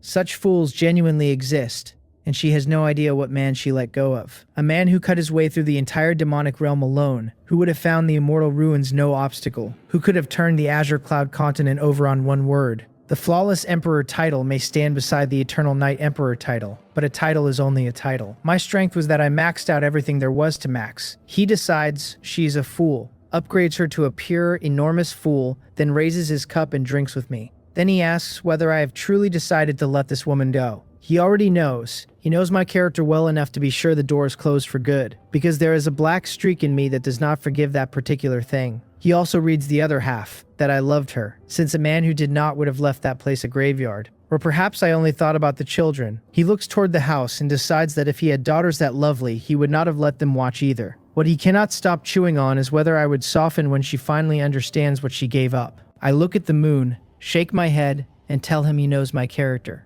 What is past is past. Feelings are a mirror, and a broken mirror does not go back together. I held a thin thread of hope for a while, because I did not want this family to come apart. It ended in a public square with a public divorce, and in that moment the decision made itself. The only thing keeping me steady now is the two of them asleep in that house. He tells me he supports me without conditions, and that I should settle here with him. Then, because he cannot leave a wound alone, he adds that the demonic realm has no shortage of good women. Several beauties come around every year asking after me, he says, and one in particular.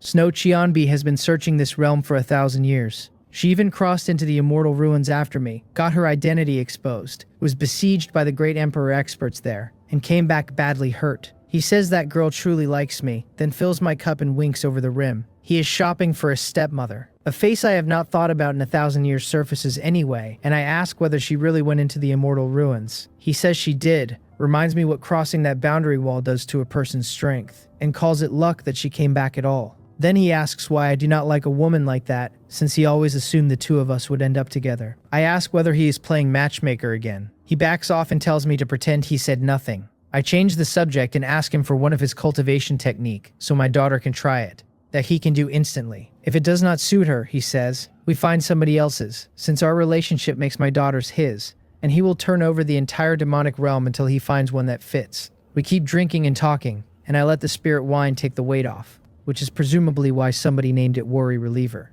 I do not hear what happens inside the house until much later, but I know both my girls well enough to see it. Myo cannot sleep. She purses her lips in the dark and says so, and Jaehyun asks softly whether the new place is bothering her. What comes out instead is that Myo hates their mother. She is sure of that, and misses her anyway, and then her eyes fill. Jaehyun pulls her in and holds her, and something breaks across her own face for a moment before she puts it away. She tells her sister to stop thinking about that woman, and says with all the force she has, that having their father is enough. Myo says she cannot help remembering the way their mother used to hold her while she fell asleep.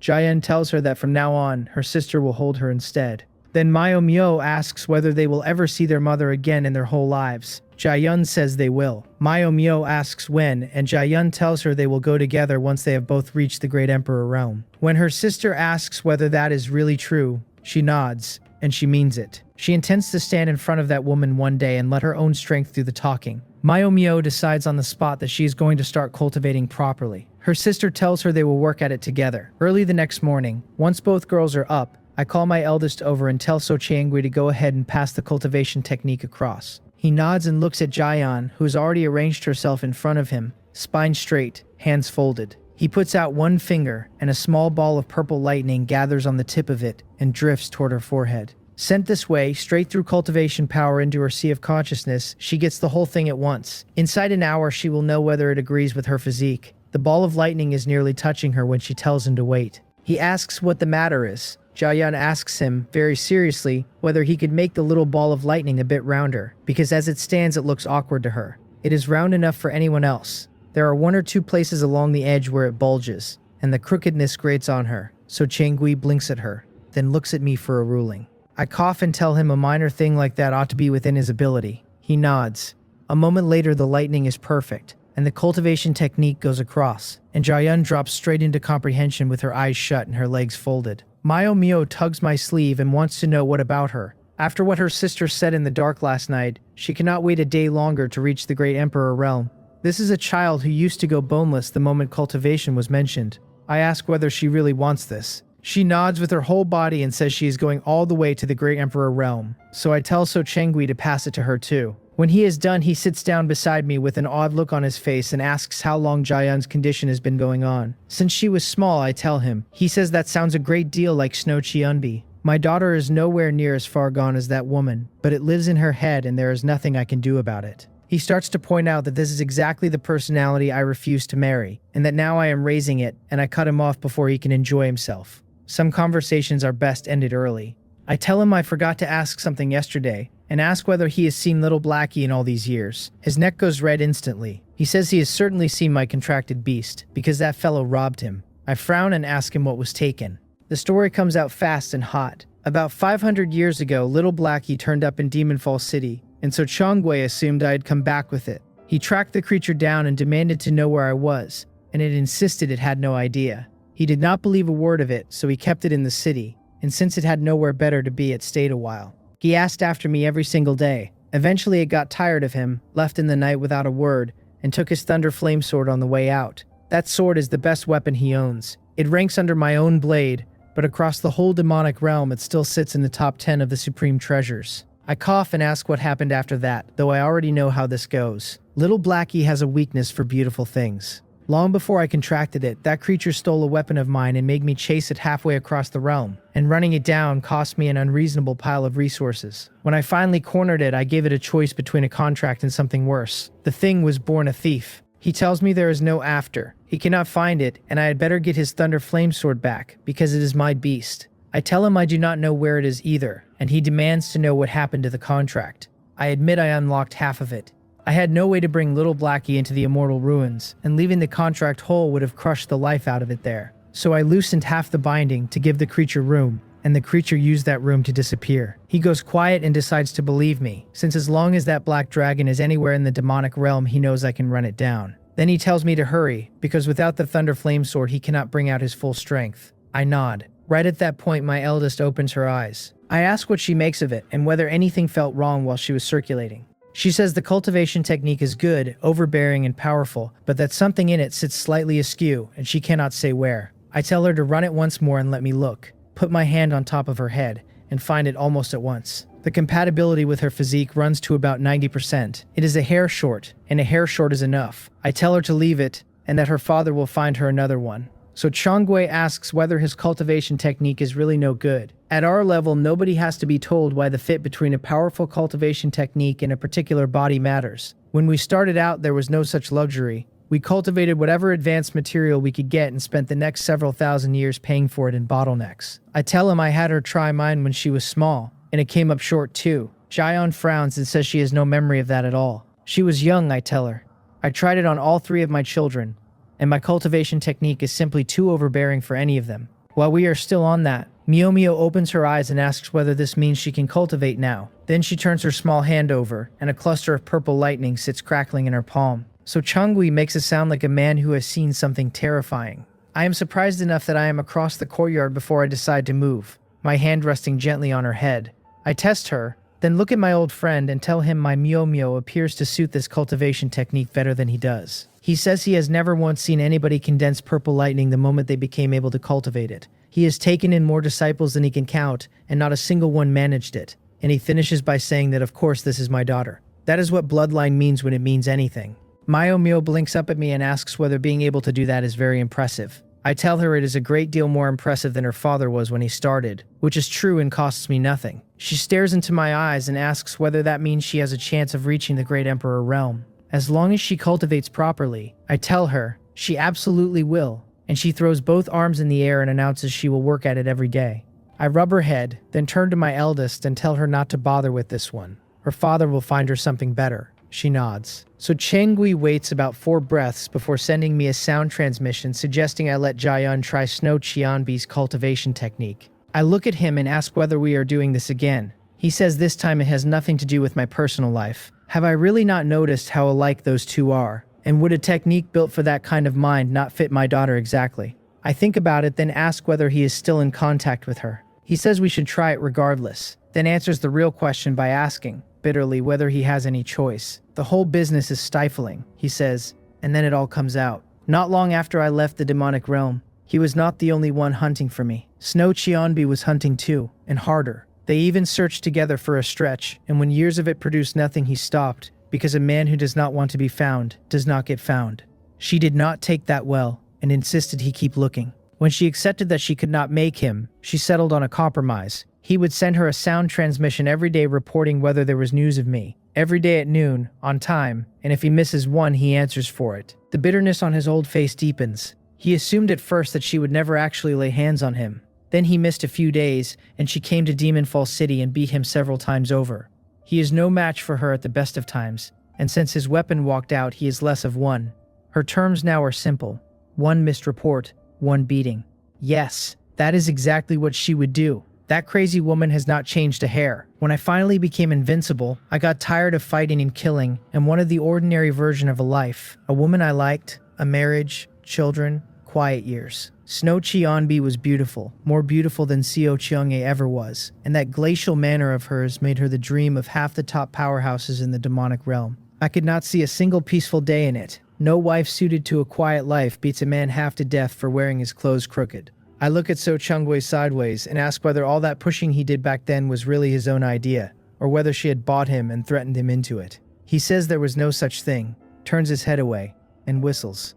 I tell him to send her a sound transmission and bring her here. He nearly sags with relief and says he can finally stop performing that chore every day. He had wanted to call her yesterday, but I looked unwilling to see anyone, and he was afraid that moving too fast would send me out of the city again, so he sat on it. Now that I have asked for it myself, the matter is settled. Noon arrives with lunch. Above the courtyard, the sky is clear and empty. The sun is coming down hard. The cicadas are screaming themselves hoarse in the trees. The leaves hang limp, and the wind cannot be bothered. Then the color goes out of the sky. Cloud spreads across it from nowhere and swallows the sun, and a cold comes in behind it like a tide. The temperature falls out from under the day, midsummer to deep winter between one breath and the next. Mayomio scrambles to the window and reports, delighted, that it has started snowing. The sky has gone the color of lead, and the flakes come thin at first, and then all at once, heavy, laying themselves over the courtyard. Jaehyun and Sun Minja stare, because in their experience weather does not do this, so Changui and I keep eating. Out in the falling snow, a white figure comes down through it. She is tall, and her plain white dress moves in the wind like something that has never been touched, pure as snow and about as warm. Silver white hair pours down her back and whips loose, every strand carrying its own cold. Her skin is white almost to transparency. Her features are the sort people write poems about, and her ice blue eyes are cold enough that most people look away. She lands with her toes barely brushing the ground, as if standing on the earth might dirty her, and the wind and snow spin around her without daring to touch. She does not come in. She calls to So Changwei from the yard and asks whether he has found news of me, since he said the matter was important. She will not step inside. The house might mark her dress. So I ask her, from where I am sitting, whether she will not come in and sit down. She has spent 1,000 years listening to that voice in her sleep, and hearing it out loud stops her face like a clock. There is a flash, and she is standing in the room, and the look she gives me lasts 10,000 years from where she stands.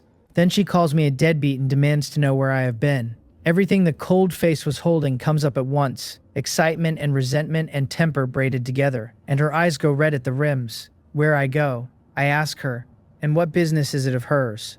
She says it is none of her business, then immediately asks whether I could not at least have told her, and whether I have any idea how hard these years have been. So Cheongwei watches the most feared woman in this realm turn into a wronged girl and shakes his head. Only I can handle her, and she only becomes this in front of me. I tell her to sit down and talk, and ask whether she has managed to shed any of those old habits. She looks at the chair. Her red lips twitch. Then she sets her jaw and tells me she has changed a great deal, and puts both feet down flat on the floor, and her body gives one small shudder and she comes over anyway. That is when she notices the very young woman already sitting beside me. She frowns and tells the little sister to move aside, still working out who this 14 or 15-year-old girl is and why she has that seat. Jaeyeon, listening to all of this, arrives at a conclusion of her own about the new arrival, and the conclusion is trouble. I ask whether she cannot sit over there instead and point at the empty chair across from me. She says she has not seen me in so long that she wants to talk properly, and the whole thing comes out gentle to the point of meekness. Then a small sticky voice from my left offers Auntie her seat. Snow Cheonbi looks down at Myo and turns the word Auntie over. I am frankly surprised too. My youngest does not surrender territory, but she has a condition, delivered with her eyes at full size. She noticed the ground going white under this lady's feet, so she would like the watermelon outside turned into an ice watermelon. Cold and sweet is the best of all possible worlds. Snow Cheonbi says, after a pause, that she supposes she can. Myo declares this excellent, tells her to take the seat and announces she will sit on Daddy's lap instead. The word Daddy goes into Snow Cheonbi like a nail. Snow Cheonbi watches my youngest climb into my lap, looks from that small face to mine and back, and stops talking altogether. The resemblance is not arguable. Whatever she had prepared to say has been replaced with wet cement. Behind it runs the only question that matters. I vanished for 1,000 years and came back holding a child, which means a wedding happened somewhere, and a woman exists who caught the man she could not. I tell Myo and Jaeyeon to call her Aunt Snow. Both of them do it, politely, one after the other. Watching my eldest say it too nearly finishes her. Not one daughter, two, and the second one is already most of the way to grown, which means the arithmetic goes back further than she wanted to believe. Her eyes slide to Sun Minja next, and so Cheongwei heads that off with a sound transmission, telling her that one is not mine, only the descendant of an old acquaintance. It does not improve her mood in the slightest. I tell everyone to eat, and say we can talk afterward. Myo nods at the table with her mouth already watering, so Changwei tells her to eat more and offers to cook a few extra dishes. Before she has finished what is in front of her, she informs him that it does not look like enough. He calls her a little foodie and is on his feet and halfway to the kitchen, while he is still saying it. Then my youngest picks up a piece of food and puts it on Snow Cheonbi's plate. That stops the woman again. She does not eat food that other hands have touched, not for anyone, ever, with exactly one exception in this world. And the exception is me. She tells Myo not to bother, that she will help herself. Myo tilts her head and asks whether Aunt Snow will freeze that dish instead. Snow Cheonbi has no answer for this. My daughter eats the frozen dish, announces that it really is better cold, and I tell her to stop bothering her Aunt Snow every other minute. She says okay in the voice children use when they intend to try again later. Lunch after that is strange. Without Myo talking into the gaps, the whole table would have finished the meal in silence. When the bowls are done, I tell Jaeyeon to take her sister back to the room and play, and the two of them go. Sun Minja leaves fast enough to suggest she has been waiting for permission. That leaves three of us, so Cheongwei asks whether he should go take care of some things, and I tell him to sit exactly where he is. Snow Cheonbi takes a breath, puts the smile back on, and asks where I went all these years, because she looked for a very long time and never found a thread. The immortal ruins, I tell her. She says she knew it, since there was no trace of me anywhere in this realm, and adds that she had gone there herself and nearly died for it. There is a particular fragility in the way she looks at me while she says it. I tell her I heard about that from old So, and ask how her injuries are. That lands. She says she recuperated for a while and is fully recovered, and underneath it she is turning the fact over and over that I asked it all. Then she asks the question she came to ask, which is whether I married over there, and her whole mood goes down with it. I nod. She says the two children are good-looking and very cute, as expected of mine, and her head lowers a little and her voice goes thin, as though an old wound is quietly reopened. So Cheongwei, watching from the side, shakes his head over and over. A woman who is famous in this realm for taking heads off shoulders is sitting here doing Wounded and Fragile, and he clearly thinks she should be ashamed of herself. She asks where the woman is. She wants a look at whoever managed what she could not. Still in the immortal ruins, I tell her. She asks why I did not bring her back, gentle the whole time, and then asks whether this visit is temporary and I intend to go home afterward. I tell her we have already divorced. Her head comes up so fast it nearly takes the table with it, and she asks whether that is really true. Then she says what a terrible pity, and the pity almost escapes as laughter before she gets a hand on it. The corners of her mouth fight her, and lose only barely. Then she asks whether I will ever go back, and whether there is any plan to rekindle what was there. So Cheongwei is pretending to drink and watching us both with an expression of deep, unhurried nosiness. He is extremely glad he did not leave the room. I shake my head and tell her I will not be going back, because a shattered mirror cannot be mended. She agrees with more volume than the moment requires. Once a crack appears in something like that, she says, it truly cannot be patched, and people must look forward. It comes out gentle enough to spread on bread. Inside, she is doing accounts. Learning I had children was a knife going in. Learning about the divorce is taking it back out. This rival she never met clearly had something going for her, and still could not hold on to him. As far as Snow Cheonbi is concerned, a man's past is nobody's business as long as his present is empty. Then she asks, in a very small voice, whether the two children will not be left with no mother to look after them. The older one is fine, she says, but the younger one is still so little. Has their father ever considered finding them a stepmother? Her head is down and her fingers are tucking a strand of white hair back behind her ear while she says it. So Changui slides his eyes sideways and lets a truly disgraceful expression settle onto his face. She has committed to the attack. He wants to see how I get out of it. I tell her calmly that it is enough with me taking care of the children. She presses her lips together and tells me a man cannot play father and mother both. Children need a mother, she says, and these are two daughters, and there will be things it is not convenient for me to step into. I have been immune to this style of attack for 1,000 years. I tell her we can talk about it later, and that a man who has just divorced has no thoughts about any of it. She accepts that, then asks me to remember to tell her if I ever do go looking for a stepmother, because she has an excellent candidate in mind. She blinks at me while she says it. Subtlety was never the weapon in her hand. I move on to the actual business and tell her the real reason I had old so call her here is that I need her help.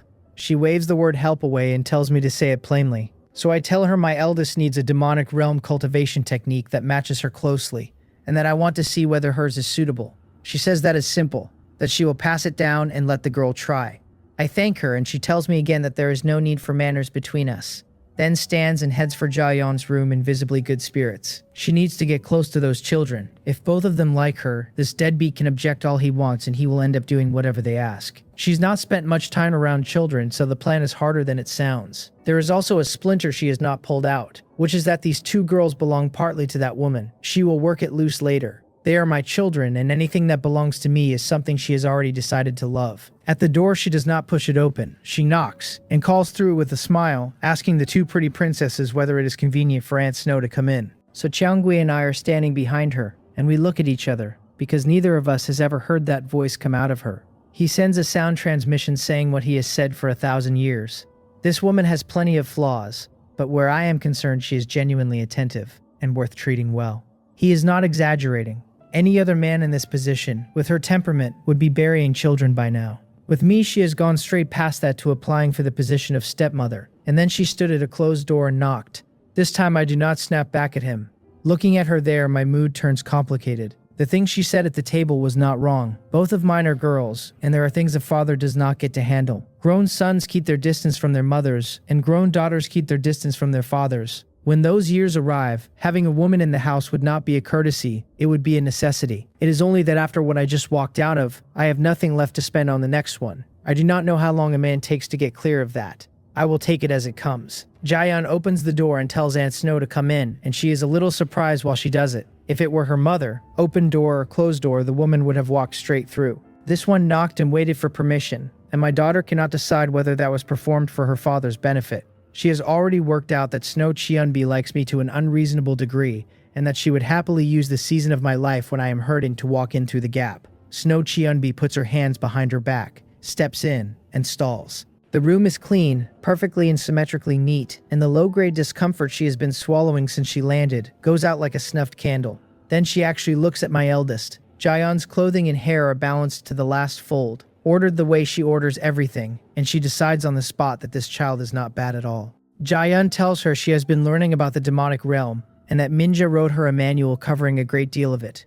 Snow Cheonbi tells her to bring anything she does not understand to Aunt Snow, who knows this realm inside out, and offers to take her out walking whenever she wants to see the place. Jaeyeon thanks her. Snow Cheonbi says it is nothing, and that this is what an Aunt Snow is for.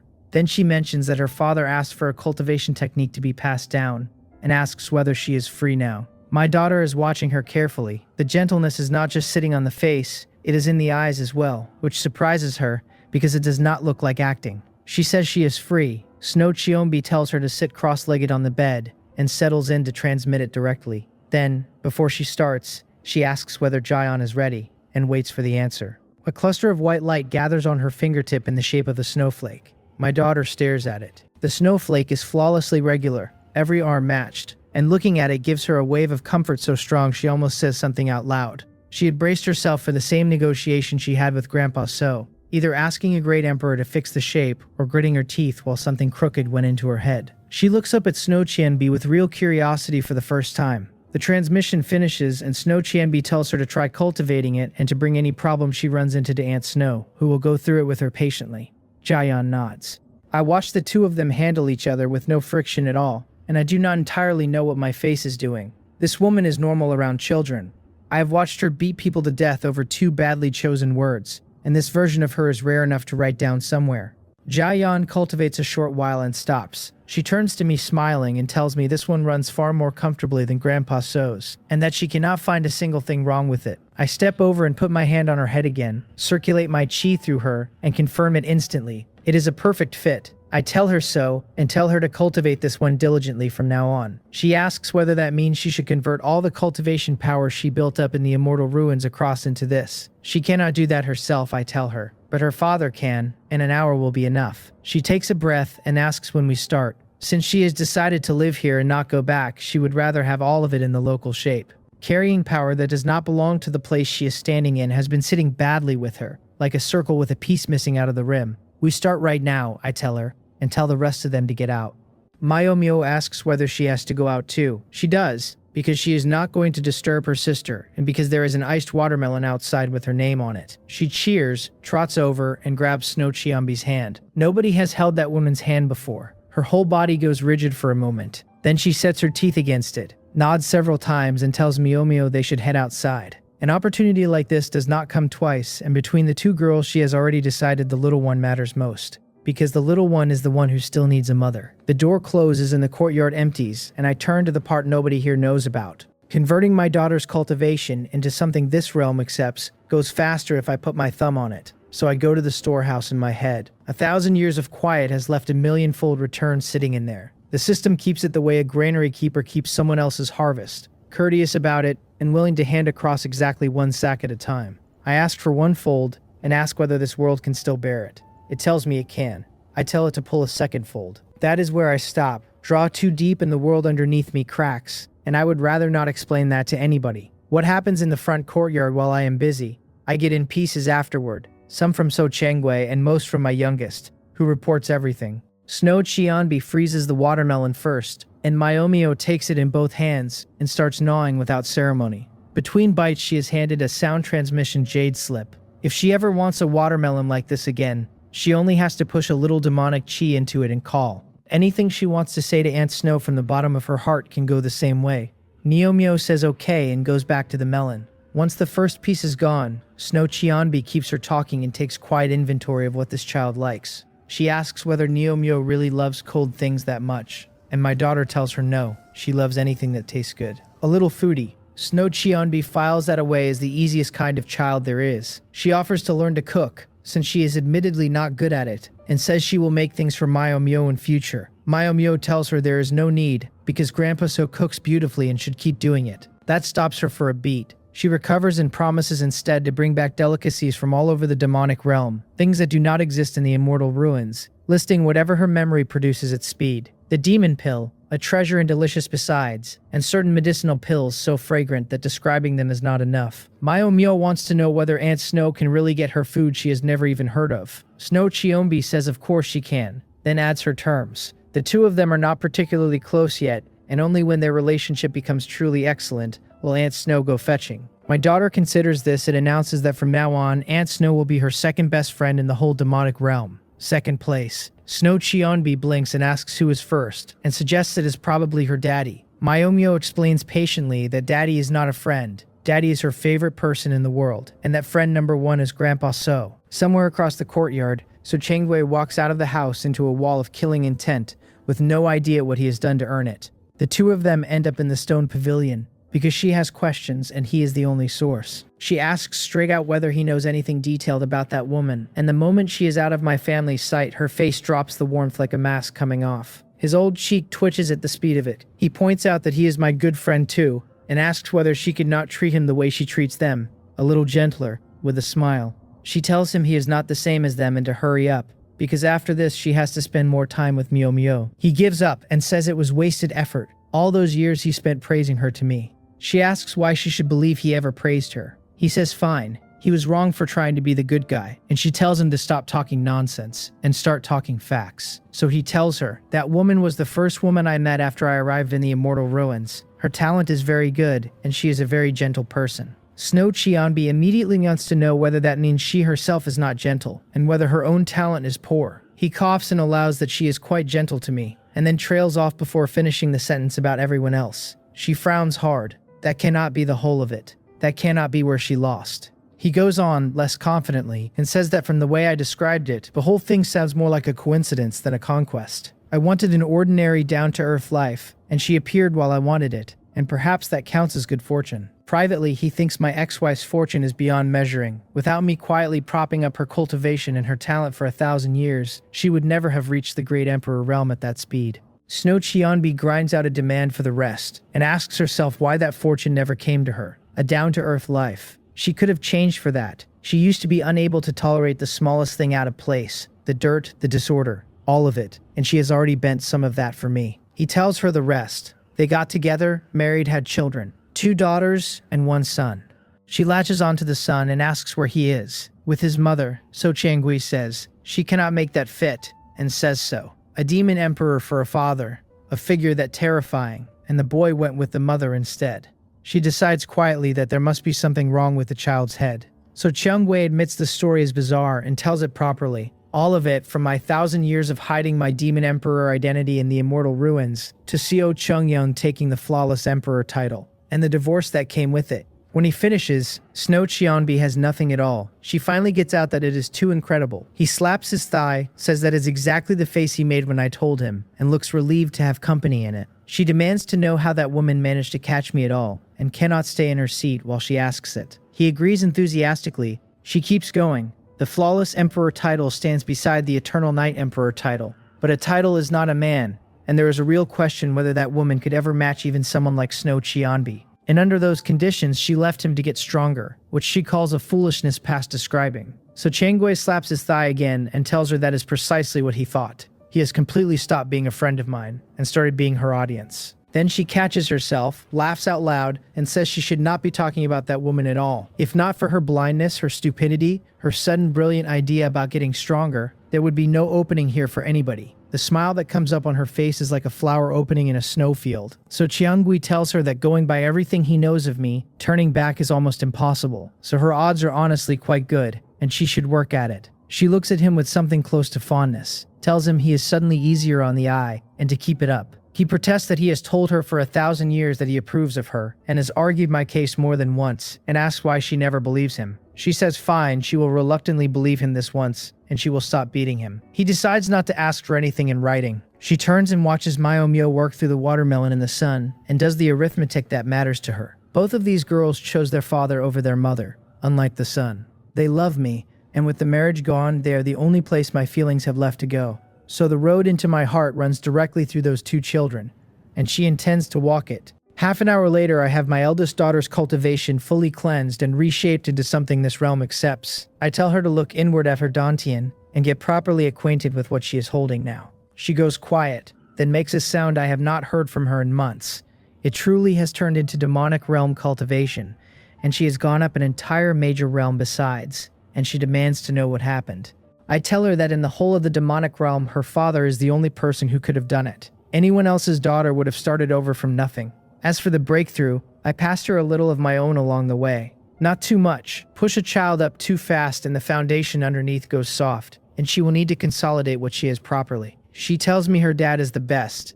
I will take it. I come back to the main hall and stop in the doorway, because Snow Cheonbi is sitting there with my youngest in her arms, playing with her. I ask whether the 2 of them are already that close.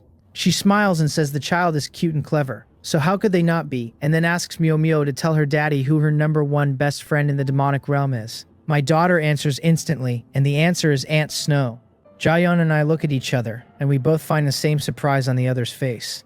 Whatever else is wrong with that woman, she is unreasonably good with children. After that, she is around the girls constantly, talking with them, closing the distance she has decided to close, and because she is here, the courtyard has picked up a certain amount of noise. I notice that the noise is doing something for the thing sitting in my chest, not fixing it, turning the volume down on it. Then the sound transmission jade slip from the immortal ruins, buried in my spatial treasure where I put it and meant to leave it, starts vibrating. I take it out. The sender is Ha Hong, and after a moment I connect. I call him Old Ha. With no preamble at all, he uses my full name, Yuk Changon, and tells me he does not want to stay in the immortal ruins any longer because it is boring. He asks what he can come to the demonic realm and find me. That surprises me, and I ask what happened. Ha Hong is an older friend, a generation up from me, and the friendship has been good since the day we met. It is nothing like what I have with So Chung Wei, which started as two men who could not stand each other and only became something else after a few thousand years of practice. With Old Ha, there was never a bad stretch. He explains it plainly. When I left, plenty of people worked out that I was a great Emperor Realm powerhouse out of the demonic realm. The whole of the immortal ruins knows the two of us were close enough to share a pair of trousers. So now the talk is that he betrayed the immortal ruins and walked demonic realm people in through the front door. He says that in his own eyes the people of both places are not much different, only differently flagged, and that he does not particularly care, but the gossip has begun to grate. I laugh and remind him that he is a great emperor himself, which is why they only dare say it behind his back. Then I tell him to come, since I have already found somewhere to settle, and ask whether he means to visit for a while or live here. I am glad about it. Another person to talk to is not nothing. My strength sits at the peak now, and the system is holding 1,000,000 times my cultivation on my behalf. It is a locked room with my name on the door and a doorman who opens it whenever I knock. The one condition is that I never carry out enough at once to crack the world I am standing on. There is nothing left to cultivate toward and nothing else demanding my hours, so my remaining occupation is 2 daughters and their progress. Old Ha laughs and says that if he will not be found out and hunted down over there, then settling permanently is not out of the question. He has no other friends in the immortal ruins worth the name. His relationship with me is the best thing he has, and his 2 favorite girls are already here. As for my son, he sighs and says the 2 of them were probably born under quarreling stars, since they have never once managed a conversation. He misses my daughters. He is just too proud to say it in that order. I tell him that with me here he can stay as long as he likes and nobody will dare move against him. He says my word is enough, then calls me a brat for hiding peak of the great Emperor realm cultivation for so long that even an old man like him never caught it. He was genuinely shocked when he finally saw what I am. We have known each other 1,000 years, and for most of that 1,000 he came around almost daily to drink tea, play chess, and complain about people. He stands at the middle stage of the great Emperor realm himself, which should be more than enough to feel a peak powerhouse breathing next to him. He never felt a thing. He does not blame me for it because he knows exactly how hard it is for a demonic realm powerhouse to survive on that side of the wall. Several hundred years ago, another peak of the great Emperor realm figure came across from here. Even with the realm restrictions grinding him down, he was still terrifying, and the immortal ruins killed him anyway by throwing a dozen great emperors at him at once.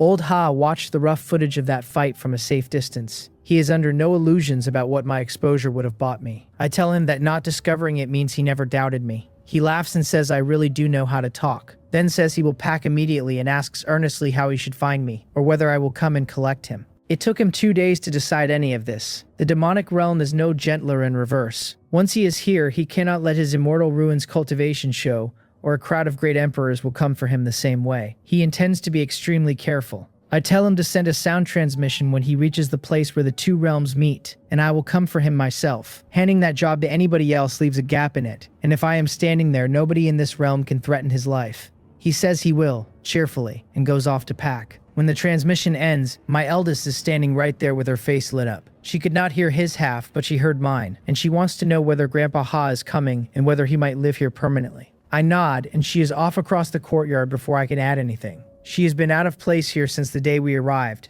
and one familiar face is going to do more for her than a month of my reassurance. She tells Mio the good news, and Mio goes off like a firework, jumping and demanding confirmation that it is really true. Snow Chionbi asks who Grandpa Ha is, and Jaeyeon tells her he is her dad's good friend from the immortal ruins. That word, friend, lands on her and So Chungwi at the same time. I can see the pair of them start assembling expectations about what a friend of mine from the other side of the wall looks like. Not long after, Ha Hong sends a second sound transmission carrying a second piece of news. My former sister-in-law, Seo Uni, wants to come too. Not to stay, only to visit. She is worried the children might be carrying something they are not showing, and she wants to see them with her own eyes. I do not make anything of it. Seo Uni was always good to me, and better than good to all 3 of the children.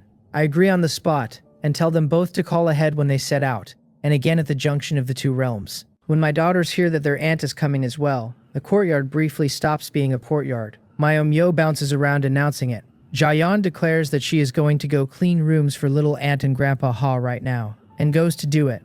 That loosened something in me. My real fear was that both of them hated it here and were performing contentment for my benefit, and Jaeyeon in particular has been carrying a reluctance she thought she was hiding. What is on her face now is not performance. So Changui and Snow Cheonbi exchange a look of pure blank dismay. The former sister-in-law is coming too. Then Snow Cheonbi's beautiful eyes narrow. Sisters usually resemble each other, she observes, in the face and in the temperament both, and she would very much like to see what that woman's younger sister is like. I was not there for the part that happened on the other side of the wall. Old Ha talks though, and so does my sister-in-law. In between them, the shape of it is easy enough to see. In the immortal ruins, in front of a great hall, Seo Uni comes down out of the sky in a green skirt and lands at the steps. Inside, a handsome boy in his teens is sitting in the center of the floor, with a woman standing behind him wrapped in white light, feeding his cultivation upward, and it is climbing fast. In the space of a few breaths, he goes through 3 minor realms. Yuk Jonggran opens his eyes, turns his hands over to look at them, and asks his mother whether he really just broke through 3 at once. Seo Cheong-young tells him he did, that this is as much as she can do for him, and that from here he needs to stabilize his foundation and keep going on his own. He thanks her and sits there feeling the difference. Half a day, and he has moved further than he would have dared imagine, and his cultivation is now 1 full step above his sister's. Seo Uni asks whether her sister is free. Seo Chong-young noticed her the moment she landed and asks what she came about. Jonggran turns around first, grinning, and tells his aunt to look at his cultivation, because he has broken through 3 realms. The peerless saber is slung across his back. He could keep it in his storage ring, and he carries it instead, which tells anybody watching how much he loves it. Seo Uni smiles and nods at him, then turns straight back to her sister and says she plans to travel to the demonic realm with Elder Ha. The frown lands immediately. Seo Cheong-young wants to know what she thinks she is going to do there, and says the place is extremely dangerous. Seo Uni explains that Elder Ha is going to see her brother-in-law and corrects herself to former brother-in-law. She has nothing occupying her and would like to go along and see whether Jaeyeon and Myomyo are settling in. The frown gets deeper. Her sister points out that she has not broken through to the Great Emperor realm, which makes the trip far too dangerous, and tells her flatly she is not allowed to go. Seo Uni answers that Elder Ha travels with her and their former brother-in-law is collecting them at the border, and that as long as they keep their cultivation hidden, nothing will happen. She will see the children, confirm they are well, and come home. Seo Cheong's face does not improve, and she thinks about it for a long while. Jonggran breaks in and tells his mother to let his aunt go, since his father is at the Great Emperor realm too and nothing should happen. Then he asks his aunt to be sure to tell his sister that he broke through 3 realms. He is already enjoying the look he imagines on her face. Seo Uni asks whether her sister has any message for the children.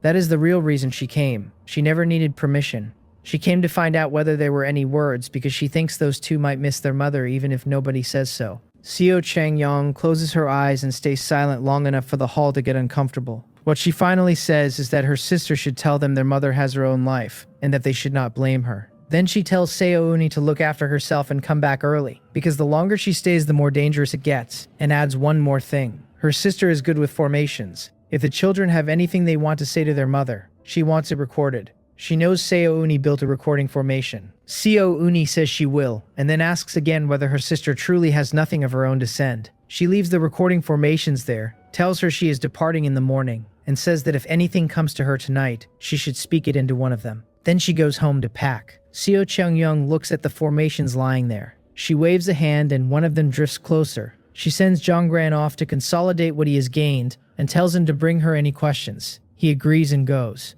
When the hall is finally empty, she picks up the formation and records something into it. The next morning, Ha Hong collects Seo Uni first, then goes around saying goodbye to everyone in the immortal ruins he cares about, and leaves Seo Cheong-young for last.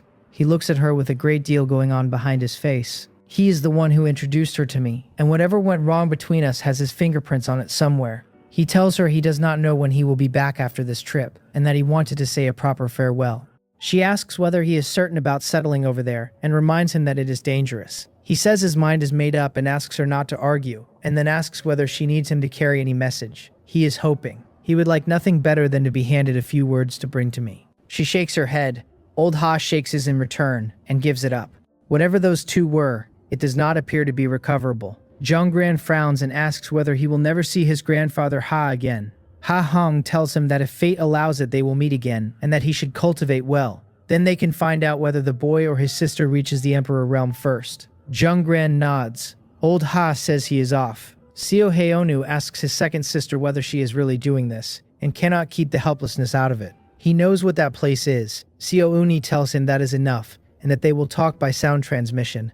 She calls a goodbye to her sister, and the two of them go up into the air and turn toward the demonic realm. Seo Hyonu watches the horizon and says heavily that he hopes that man can protect his second sister.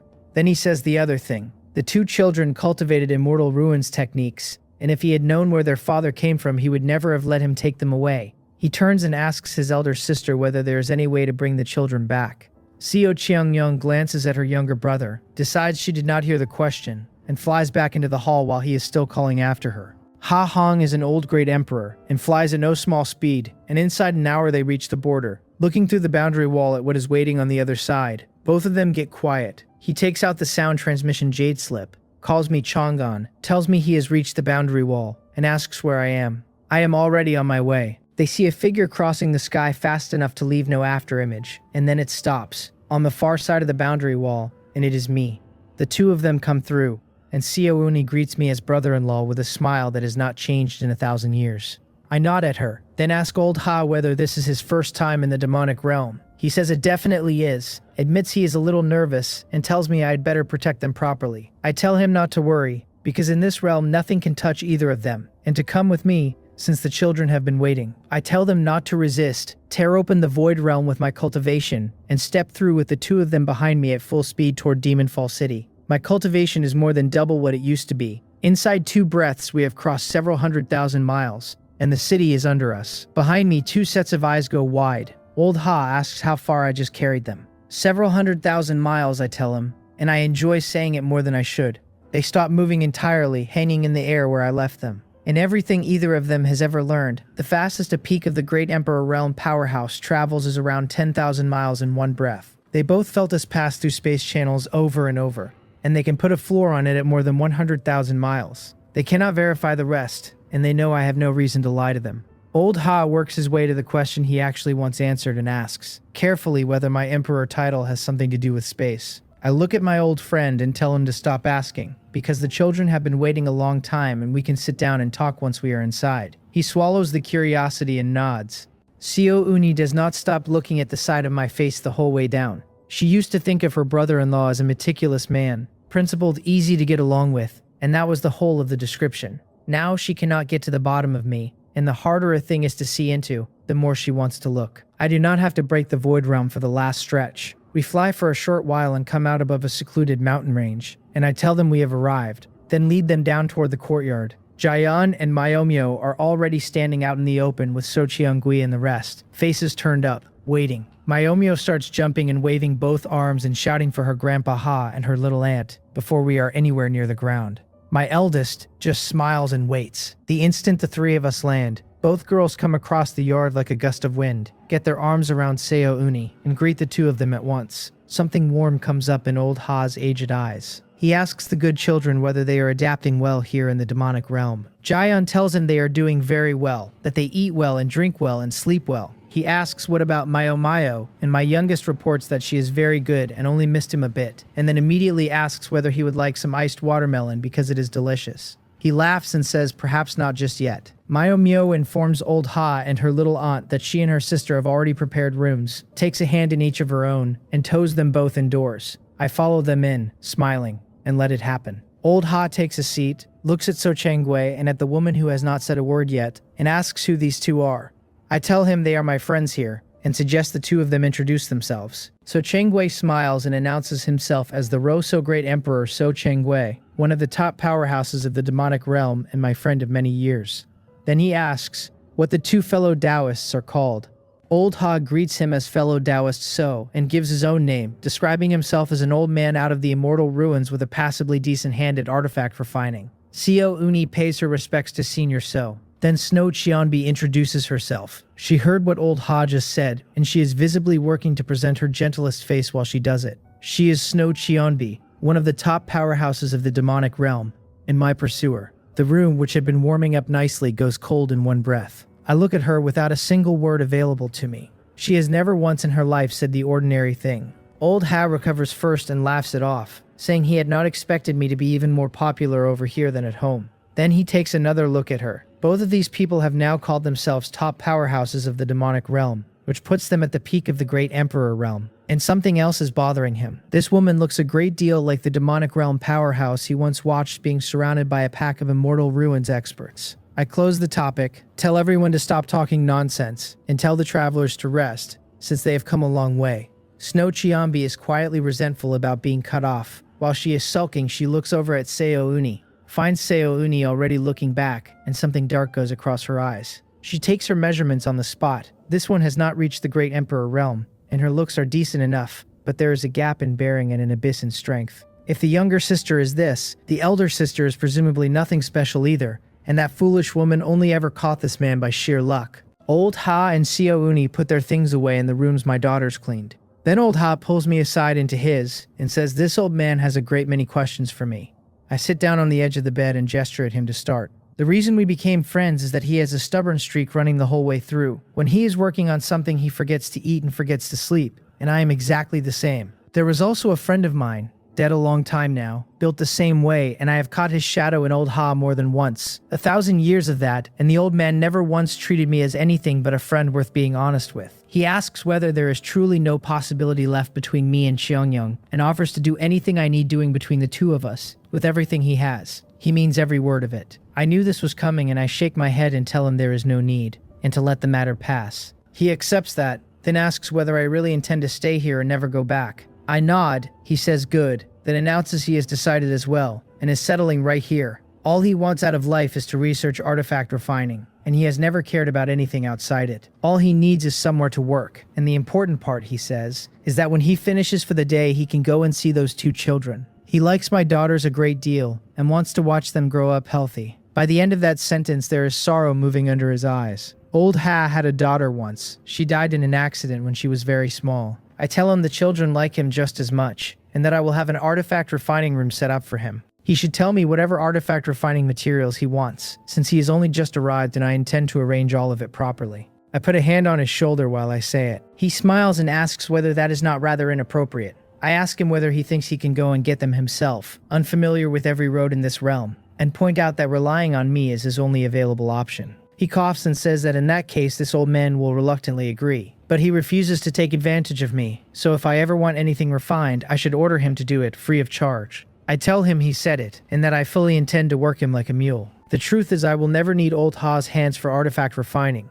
In this realm, there are more top artifact refiners than I could name who would beg on their knees for the privilege of forging something for me. The man who made my sword found that out. He forged one divine sharp weapon. I took that blade and turned the demonic realm upside down with it, and left an uncountable number of bodies behind me. On the strength of having made it, he became the most famous and most sought-after artifact refiner in the realm. Ha Hong keeps me in the workshop talking about hammers and ore, so I am not there for the part where my daughters nearly stopped their aunt's heart. 2 rooms over, Yuk Jaeon and Yuk Miomio have scrubbed a guest room down to the grain of the wood. They install Seo Uni in it with the ceremony of children who have been saving up a surprise. Jaeon asks her, smiling, how long she means to stay this time, and the smile is doing a great deal of work. Seo Uni strokes both their heads and says it depends, that she will stay as long as she can, and go home once they have settled in here. Mio Mio announces that in that case they will simply never settle in, and her aunt pinches her cheek and calls her a little schemer. Jaeon understands the arithmetic better than her sister does. Her aunt will leave sooner or later and nothing Anise says will change it, so she decides to spend what she has rather than grieve what she does not. What she has is 2 days of the most absurd progress of her life, and no audience for it. She plants herself in front of Seo Uni and tells her to properly look at her cultivation. Her aunt had not examined her closely before, and when she does it now the color leaves her face. She asks how a girl breaks through a major realm in 2 days. Only 2 days. Seo Uni is still turning that over when Jaeon adds, with enormous casualness, that her cultivation has been converted into the cultivation of the demonic realm as well.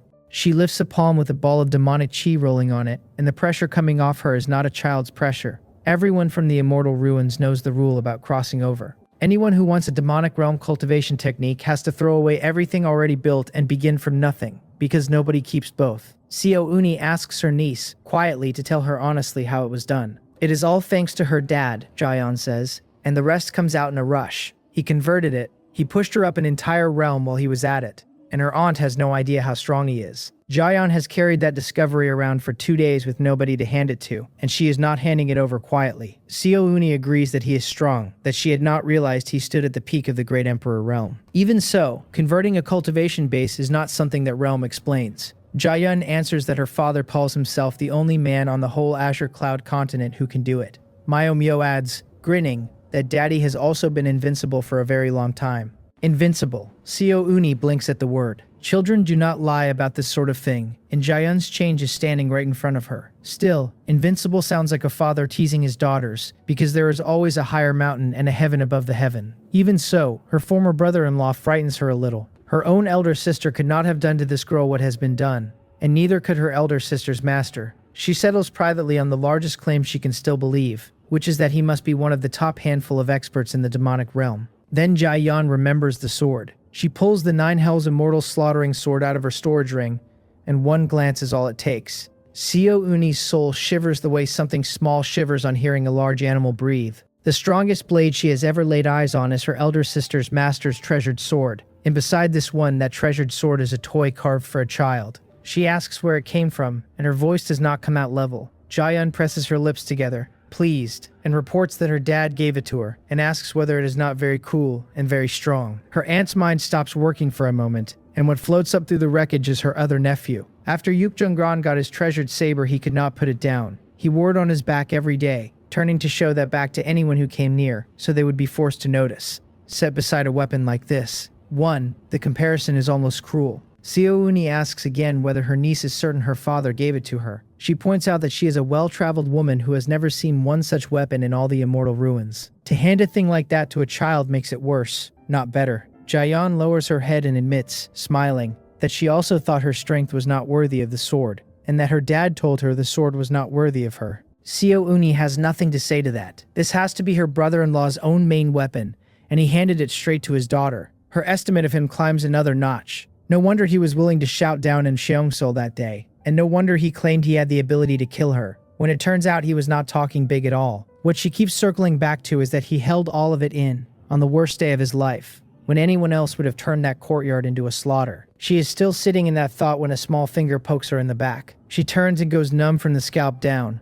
because a little suit of armor has bloomed over Myo, cute as a doll's outfit and carrying an aura that matches the sword exactly. Same grade. Seo Uni feels the particular helplessness of knowing she could throw everything she has at her youngest niece and not knock loose a single hair. Myo, delighted with the reaction, makes the armor vanish and come back and asks whether it is gone now, then mentions that it changes colors too. Her aunt watches it blink in and out and gets dizzy. Exactly where does this man rank in the demonic realm? She gives up on the question because there is no scale in her head that fits. 2 treasures of this grade do not exist anywhere in the immortal ruins, and he has handed both away to 2 little girls without appearing to think about it. She tries the test that settles it,